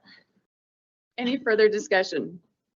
Yeah, Madam Chair, I think it was an oversight on this one item in the description and or the recommendation. It doesn't have the price that's listed on the fee table. So before I say what that is, I just wanted to make sure, is that fee table, that total at the bottom of that is what we are going to spend for this particular engineering service?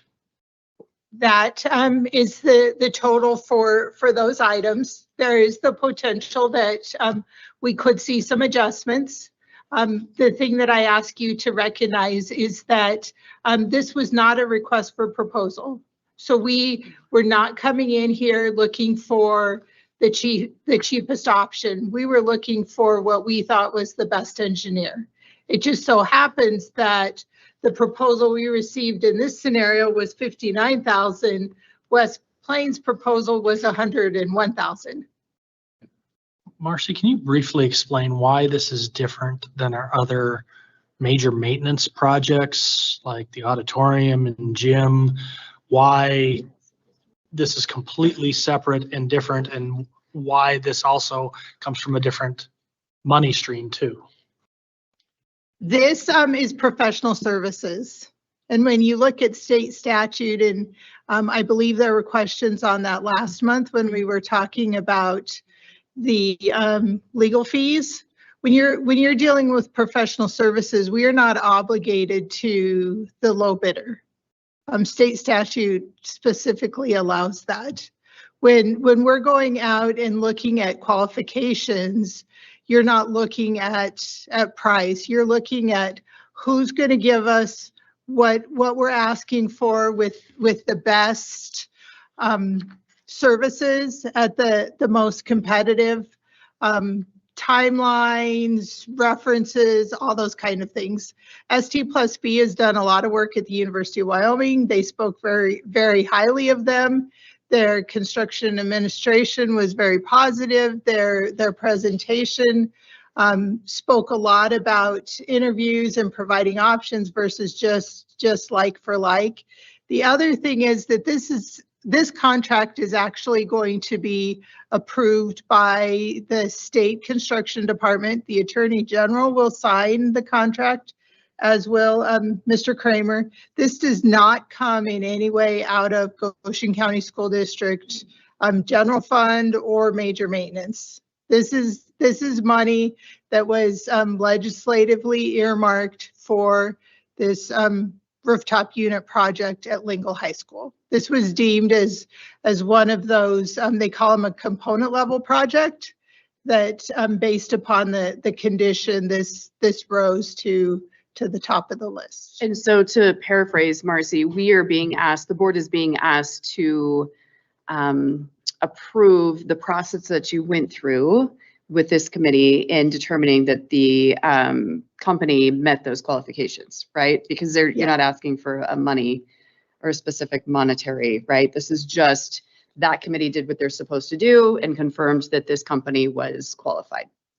Because Mr. Kramer will essentially countersign the contract, it's important that this group support Mr. Kramer in countersigning that contract. Any further discussion? I'm sorry. Oh, go ahead. So to be clear, so there is no dollar amount because it's irrelevant to us. To Goshen County. Correct. Okay, thank you. Any further discussion? All those in favor of approving the contracting for engineering services for the Lingle High School rooftop unit replacement project, please signify by saying aye. Aye. Any opposed? Any abstain? Motion carries. Next is to consider approval of proposed revisions to District Policy 5147 field trips as presented on introduction and first reading. May I have a motion? So moved. Is there a second? Any discussion? Okay. All those in favor of approving the proposed revisions to Policy 5147 for field trips, please signify by saying aye. Aye. Any opposed? Any abstentions? Motion carries. Next is to consider approval of proposed new district policy 5136, which is the student initiated organizations, non-curricular grades 9 through 12 as presented on introduction and first reading. May I have a motion?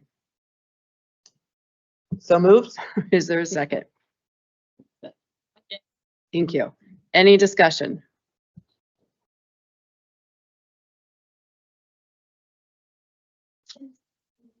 Where we have an advisor who is a non-employee, like, is that normal?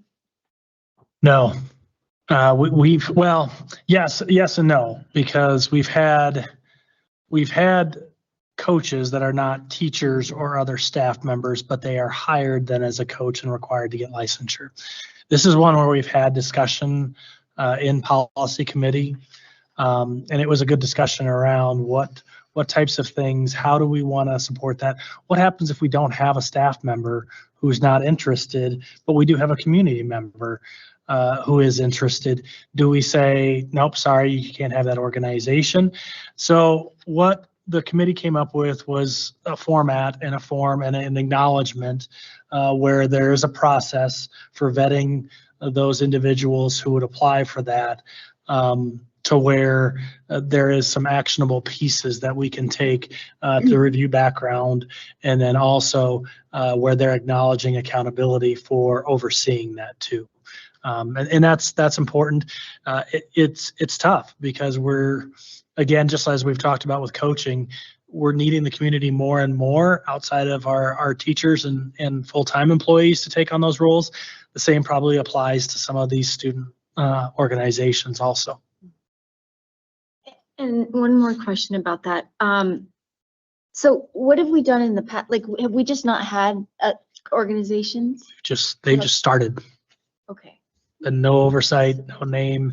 The principals have been aware and they oversee them, but there's no process, which is very dangerous to me, that we need to have, a process of what are those goals? And it's really good to me, the questions that are being asked of existing ones to talk about, what are your goals as an organization? What do you want to do? What is your purpose of being? And having kids work through that, because I think that's an important question to answer, even in the existing student organizations that we have. So will our existing student organizations be asked to go through this process? Yes. Thank you. Okay. Yep. Any further discussion? All right. All those in favor of approving proposed new district policy 5136, the student initiated organizations, non-curricular grades 9 through 12, as presented on introduction and first reading, please signify by saying aye. Aye. Any opposed? Any abstentions? Motion carries. Next is board topics for discussion. I will open the floor.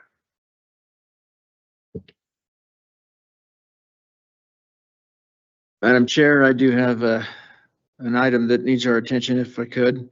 Sure. And it'll be in the form of a motion. I move that the board proceed to the next statutory step in the process for the potential disciplinary action for a certified staff member whose issue has been under review by this board. Trustee Goulart, you are out of order. You were given the opportunity to amend the agenda to include something that required action, and that did not take place. So I apologize, but this is not the time to. I would appeal the chair's decision. Okay, and with that, we can leave it to the board if anyone disagrees or feels there's a different way to handle that.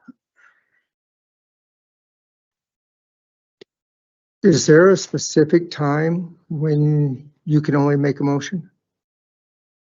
To amend the agenda, to add to the agenda? Just to make a motion. You can make a motion in the middle of any meeting.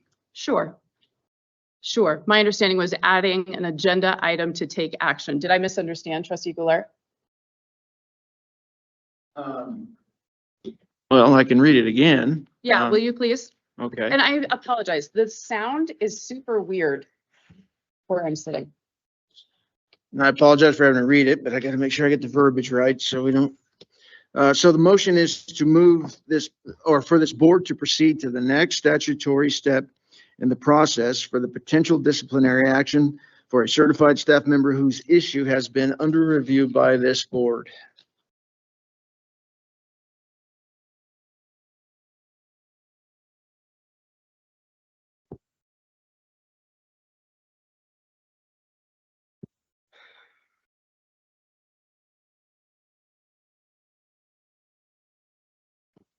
Would that require a motion by the board to amend the agenda, since we already asked to do that and there were no amendments made? Well, I'm not sure. I've always been under the impression that in order to take any type of action, the agenda item needed to be on the agenda. So at the beginning of the meeting, the That would have question been the is time. stated, are there any amendments to the agenda? Correct. That would be when you add that. Correct. What I would like to do is take a brief moment to consult with legal counsel, because we have to handle this very carefully. This is a personnel matter, and I want to make sure that we have the appropriate information. So with that, we're going to, oh, go ahead. Go ahead, Dylan. Oh, I just think it's not an action. So it's really not. You couldn't table it. It's just basically discussion. Right. But Tony is requesting it to be an action item. Then I'm requesting it be tabled. Yeah, let's take a brief recess. I want to make sure we handle this correctly. I would have appreciated it if we would have had a heads up, frankly, so that this board could be prepared to handle these types of things, but we were not afforded that. And as such, I'm going to take a recess to contact. Madam Chair, may I say one more thing about that?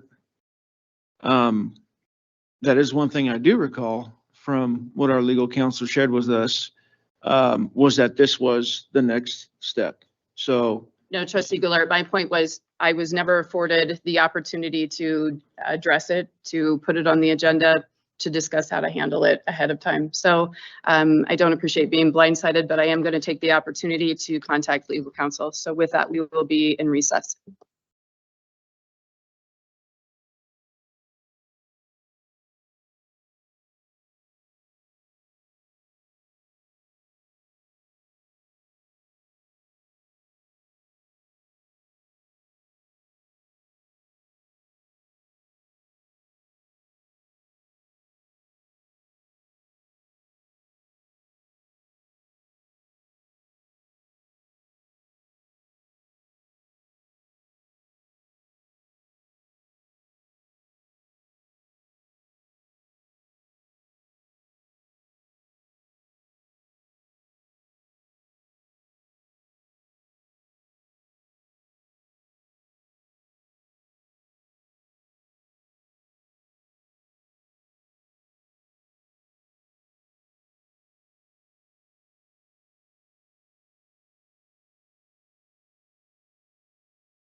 All right, we are back in session. I apologize for that break, but I've had an opportunity to speak with the district's council. What I understand from my discussion is that it is actually up to the board chair's discretion as to whether or not to allow the addition to the agenda without it properly being done. To be frank with you, I don't want to let this happen, but I'm going to let it happen. And the reason I'm going to let it happen is I want it to stop. I'm tired of having this discussion. I'm tired of wasting time on it. It's frankly not fair to the employee that it keeps being brought up. So we're going to talk about it. What I would ask, if I understand correctly, is that there is a motion to for the board to proceed to the next statutory step pertaining to this particular employee matter that was under review.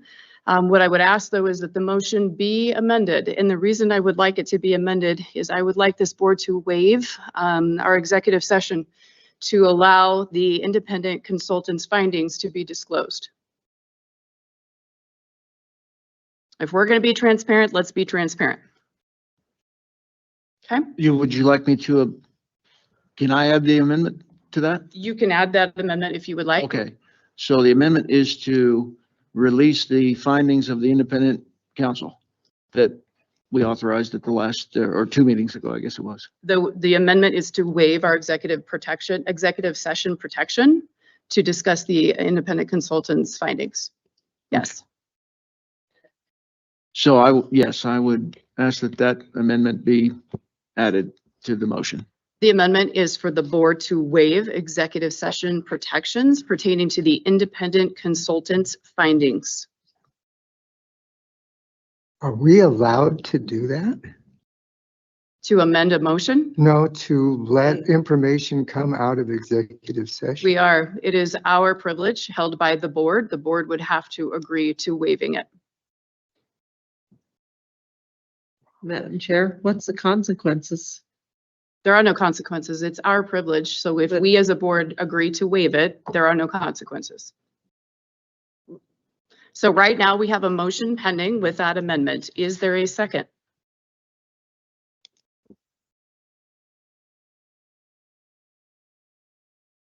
With no second, the motion dies.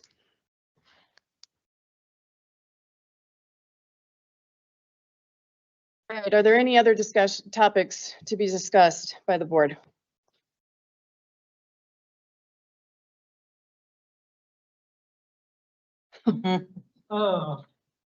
So I'll really try to make this super simple and quick since it's 9:40.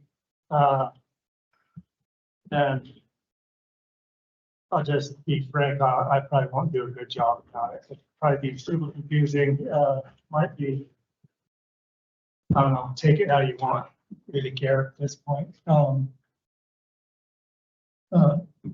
Before I start, I guess I'll say one thing that I've observed in almost a little over 5 years of coming to these meetings. After every meeting, and we've had some good ones over the last 5 years, what I have noticed is the next morning, all the buses still go, leave the bus barn, go pick up our kids. Teachers still show up to work, teach the kids, and life goes on. So we can, in real life, have the most show meeting that we can come up with. And one thing that you should know is our kids will still get taught to the best of their abilities. So that's one thing I always have faith in. So with that, I guess I'm going to use football again because that's just how, I'm sorry, but that's kind of how my brain works and how I can try to be respectful and communicate my thoughts. So it's regarding our recent conversations and vote on the board norms. So just to be transparent, really quick, what we did is all 9 of us consulted with named Brian Farmers, just as regarded as one of the leaders within our state regarding basically how school boards operate. We met with him for multiple hours, came up, everybody, all 9 of us were there. Everybody had the same opportunities to basically come up, have input, have conversation regarding adopting some board norms after that meeting. We did come up with some, there's a few board members that really didn't have a lot of input in it. That's their own choice. After that, it would have been last month's board meeting, we voted to adopt the board norms. They passed 6-3. So I guess my thought process here is, as a team, which we are, like it or not, we're all teammates on this same team. We work for our school district, we work for our community, and that's what we're called to do, and that's what the oath that we took when we decided to run for office. With that said, those board norms passed. So I mean, I take that with all seriousness, just as like any other motion that we passed here tonight. These guys, when we pass something, they don't get to choose. I don't like it, I'm not going to follow it. That's not an option for them. If it was, I mean, they'd be fired, they wouldn't be here. I tried to think of any other situations in a real world situation where something's passed and you're part of that team or part of that organization.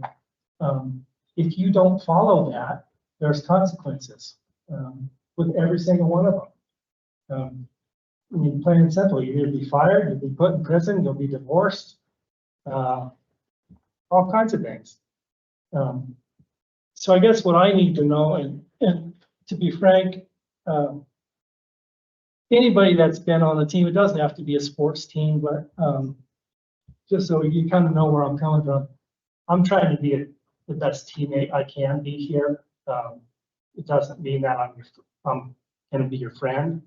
I think there's a big difference between being a good teammate on the team and being a friend. After the board meeting, after the team, friendships are different. And you can have both, but there's just time to be a teammate and time to be a friend. So with that, 3 of you guys voted to not support the board norms. I guess my main concern or question is, 2 of you 3 that voted no, is that, are you straight refusing to follow the board norms, or was the no vote saying that you didn't agree with some of the norms? Because to me, there's a great big difference between a teammate saying, I'm not going to follow our playbook that we voted on. There's a big difference between saying I'm not going to follow it, or to coming into the huddle and saying, gosh dang, I don't like to run 43 power because I just get slaughtered. But I'm going to try my hardest, if that makes any sense. So I guess before I go on, I need to know, would like to know from the 3 of you that voted no, is a refusal to follow the norms that we passed as a whole board? Or is it saying you just don't agree with some of the norms? Because to me, there's a big difference. Madam Chair, if I could respond to and answer him. You were right. We did spend hours sitting there with Mr. Farmer going over these board norms. And I had to sit there and chuckle to myself, because as you're making up all these things that you want to do, you failed to acknowledge that 3 of you that were there were the ones that didn't like the way I voted one time, stood up and called me names, apologized to the teachers because they didn't get the vote that you wanted, but it failed to apologize to the rest of the public because they came and spoke against what you voted for and in favor of what I voted against. So therefore, you said you want all these board norms, but you violate them before you even agreed to doing them in the first place. And then a week later, we have another meeting and all of a sudden it all blows up and there's all kinds of things and accusations made. And we spoke about this last time about these board norms. And I told you I could not support them because of what has happened on this board. So my answer is, if you can't keep them in the first place, even though you make them up again after already breaking them before you even made them up, and then they get broke again, and then you want to come and accuse us in here that we're the ones breaking all the rules. That's a problem.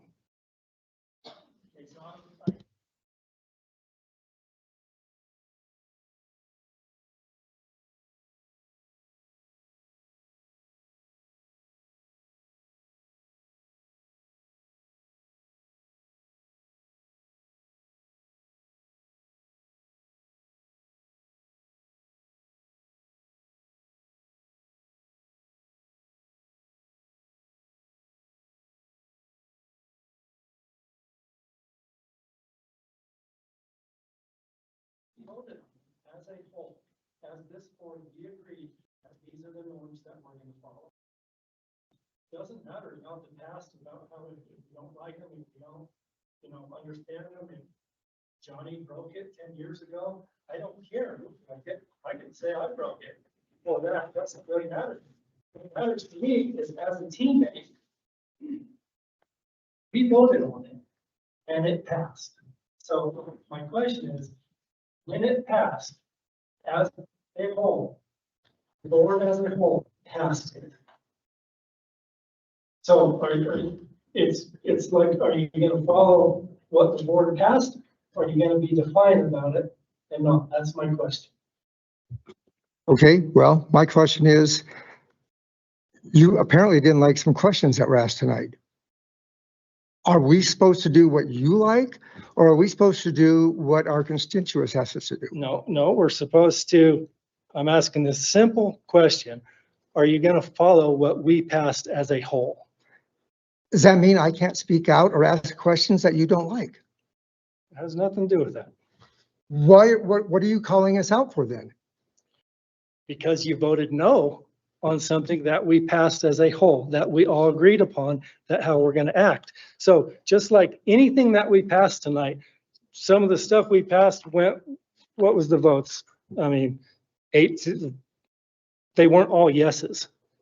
So we hold these guys accountable to when something passes, they follow it. Doesn't matter if it passes, doesn't matter the vote count. And what I'm saying, the norms passed. As a team, as a whole, the norms passed. End of conversation. Okay. So to us, we're supposed, as a teammate, as part of our oath,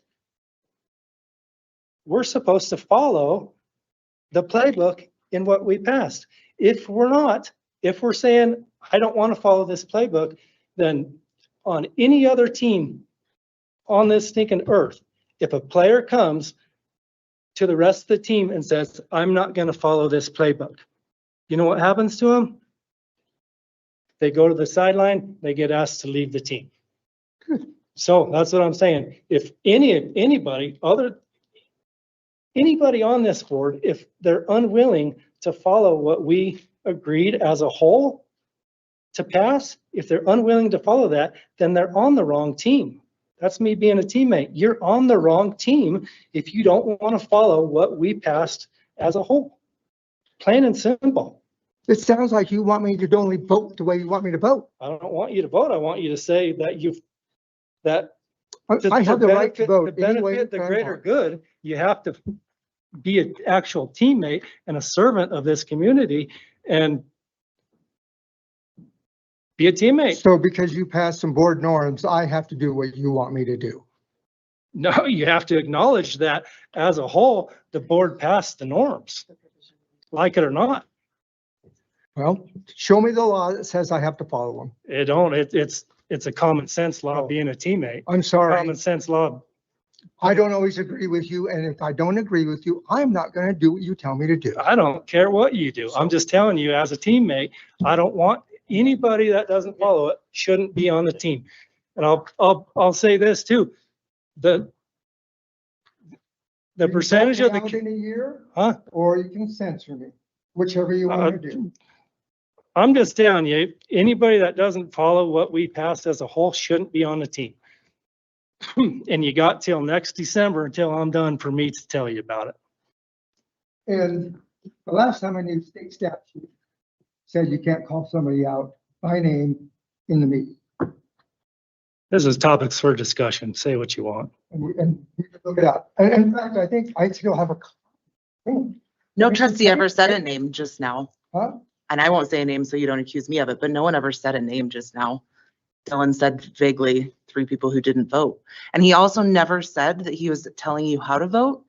No one has a right to do that. It's about the norms. And we had the perfect example tonight of breaking those norms because one of the norms was about giving the board enough heads up to be prepared in a meeting. And we had 2 instances tonight where we as a board did not have enough time to gather information and make up our minds to make an informed decision, which the board has been accused of before, not giving board members enough time to really look into issues to make a decision. And we got hit with 2 of those tonight. So there is a board norm broken right out the gate. Not only were we blindsided, this last one was a big one. We have a duty to these people sitting in this room just as much as we do to the public. They are employees. They have a right to sit in here. If they are accused of something, they have a right to know if action is being taken when a board member makes a motion to have something done with them disciplinary wise. They have a right to know. That did not happen tonight, and that's not right.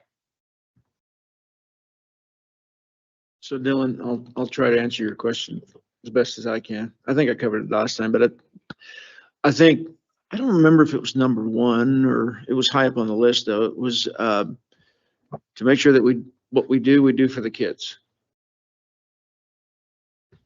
I'm gonna guess that that's what you're doing. I'm certain that's what I'm doing. For the kid, Keep them first.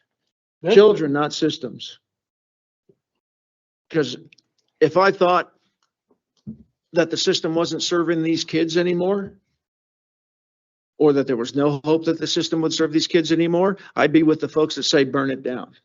But I'm actually in the minority with those folks that are on that side because I'm telling them, no, we can actually make this work. It's possible.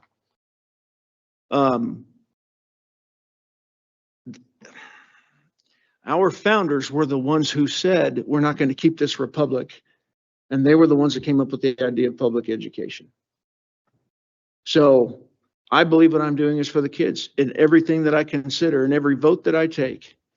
And I think you're doing the same thing. But now in that process, we're going to end up being on the different, well, we have been, we're on different sides of these issues, but we're still convinced we're doing what we need to be doing for the kids. So that's a board norm. How do we agree on what it is to do for the kids if we can't agree on what we need to do for the kids? And that's so many of the other items that were on that list. The reason I couldn't support it wasn't that I didn't like it or I didn't think it was worthy. Is that we can't agree on what those things mean. So how can we have a playbook you call a play, but you and I don't agree what that play even does? well, so if you're on my team and you come up and you say, hey, I don't understand XYZ. Well, there's 6 of us that say we're going to try our best to understand it. It's as simple as that. So if you don't understand it, ask some of us. We'll explain to you our opinion on some of the board norms. I mean, I'll be completely frank, Tony. This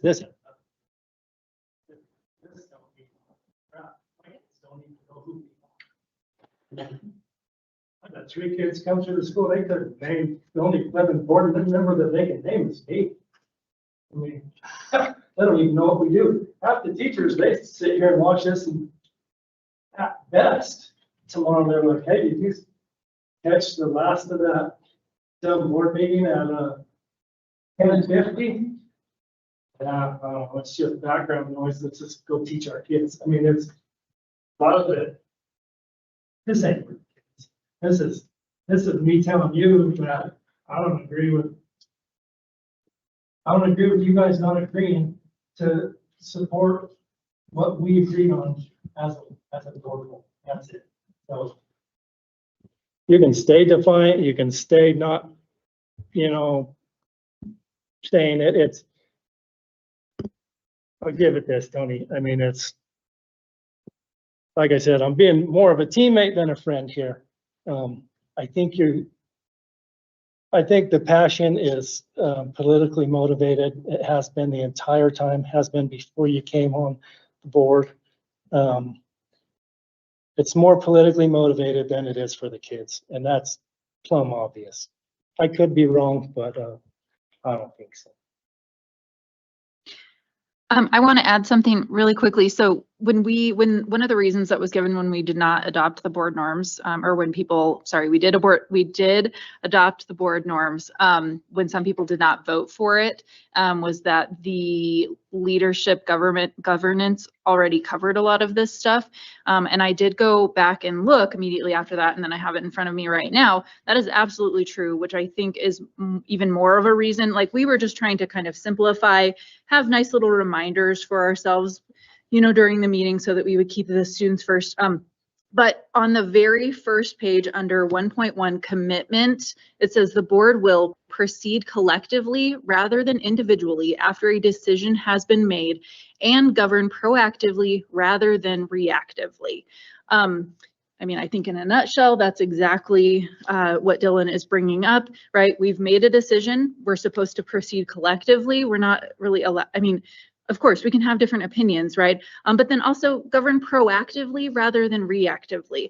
The board norms, again, were designed to help us move forward as a board. We recognized that we were not all going to be in agreement all the time, but we wanted to alleviate that. And I mean, I guess I'm, if anything, happy that we had that conversation in public so that people can see that some of us want to move forward proactively and some of us are interested in looking at the past. I'm new to the board. I didn't participate in any of those things, right? All I want to do is, I don't know, I guess, be an effective board member, and I'm not sure that we can do that unless we all are team members. So.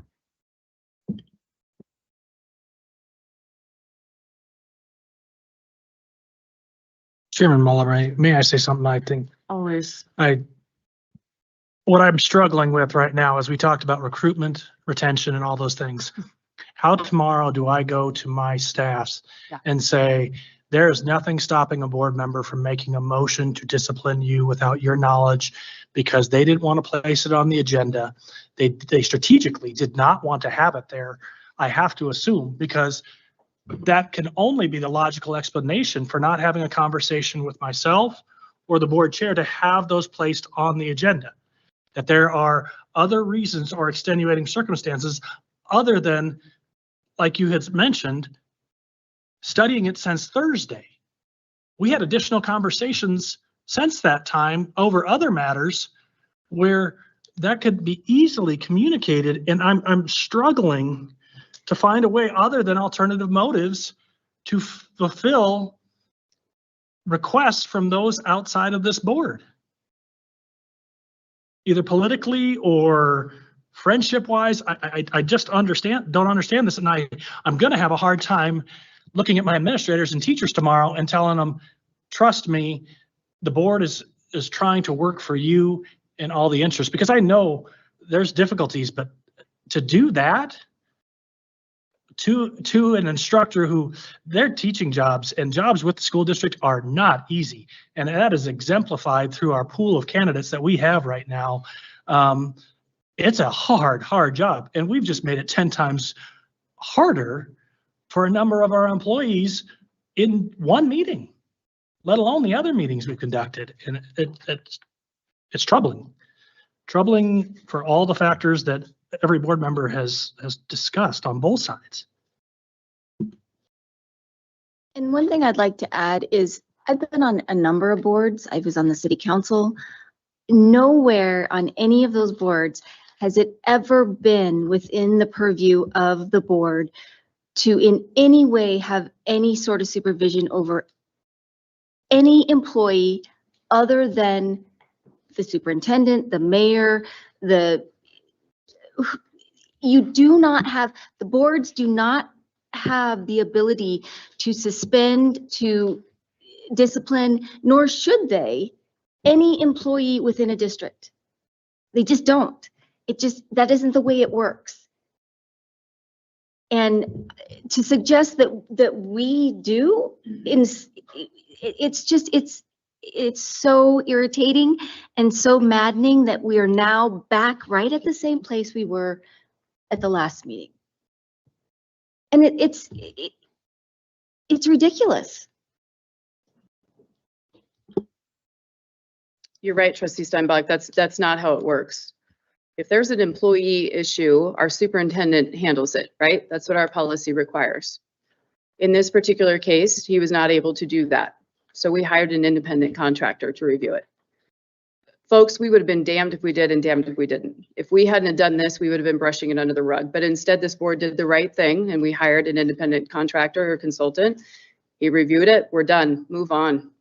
We are wasting so much time and energy on this, and it has nothing to do with one student in this district, not one. And I echo Mr. Kramer's concerns. I don't know how we get people to come into this district when this board is so dysfunctional. I'm embarrassed that we've wasted this much time of you guys' time tonight.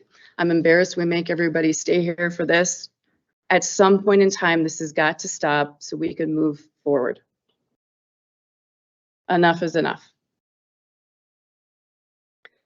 So I did have a couple of other topics that needed to be discussed just because I know that there's some buzz right now. And one of them has to do with the free meals, because I know with the government shutdown, there's a lot of fear that those free meals with the school will not continue. That is not true. They will continue through November at least, correct? Madam Chair, Yes. November meals served will be reimbursed in December. December. So we've got through December then. Well, Before we have to make a decision as a board, if the government shutdown does it come back? We have through November. Through November. Okay. All right. Either way, through November, we're good to go with the free meals. If that becomes an issue, if the government doesn't get back up and running, we will address that as a board. Okay.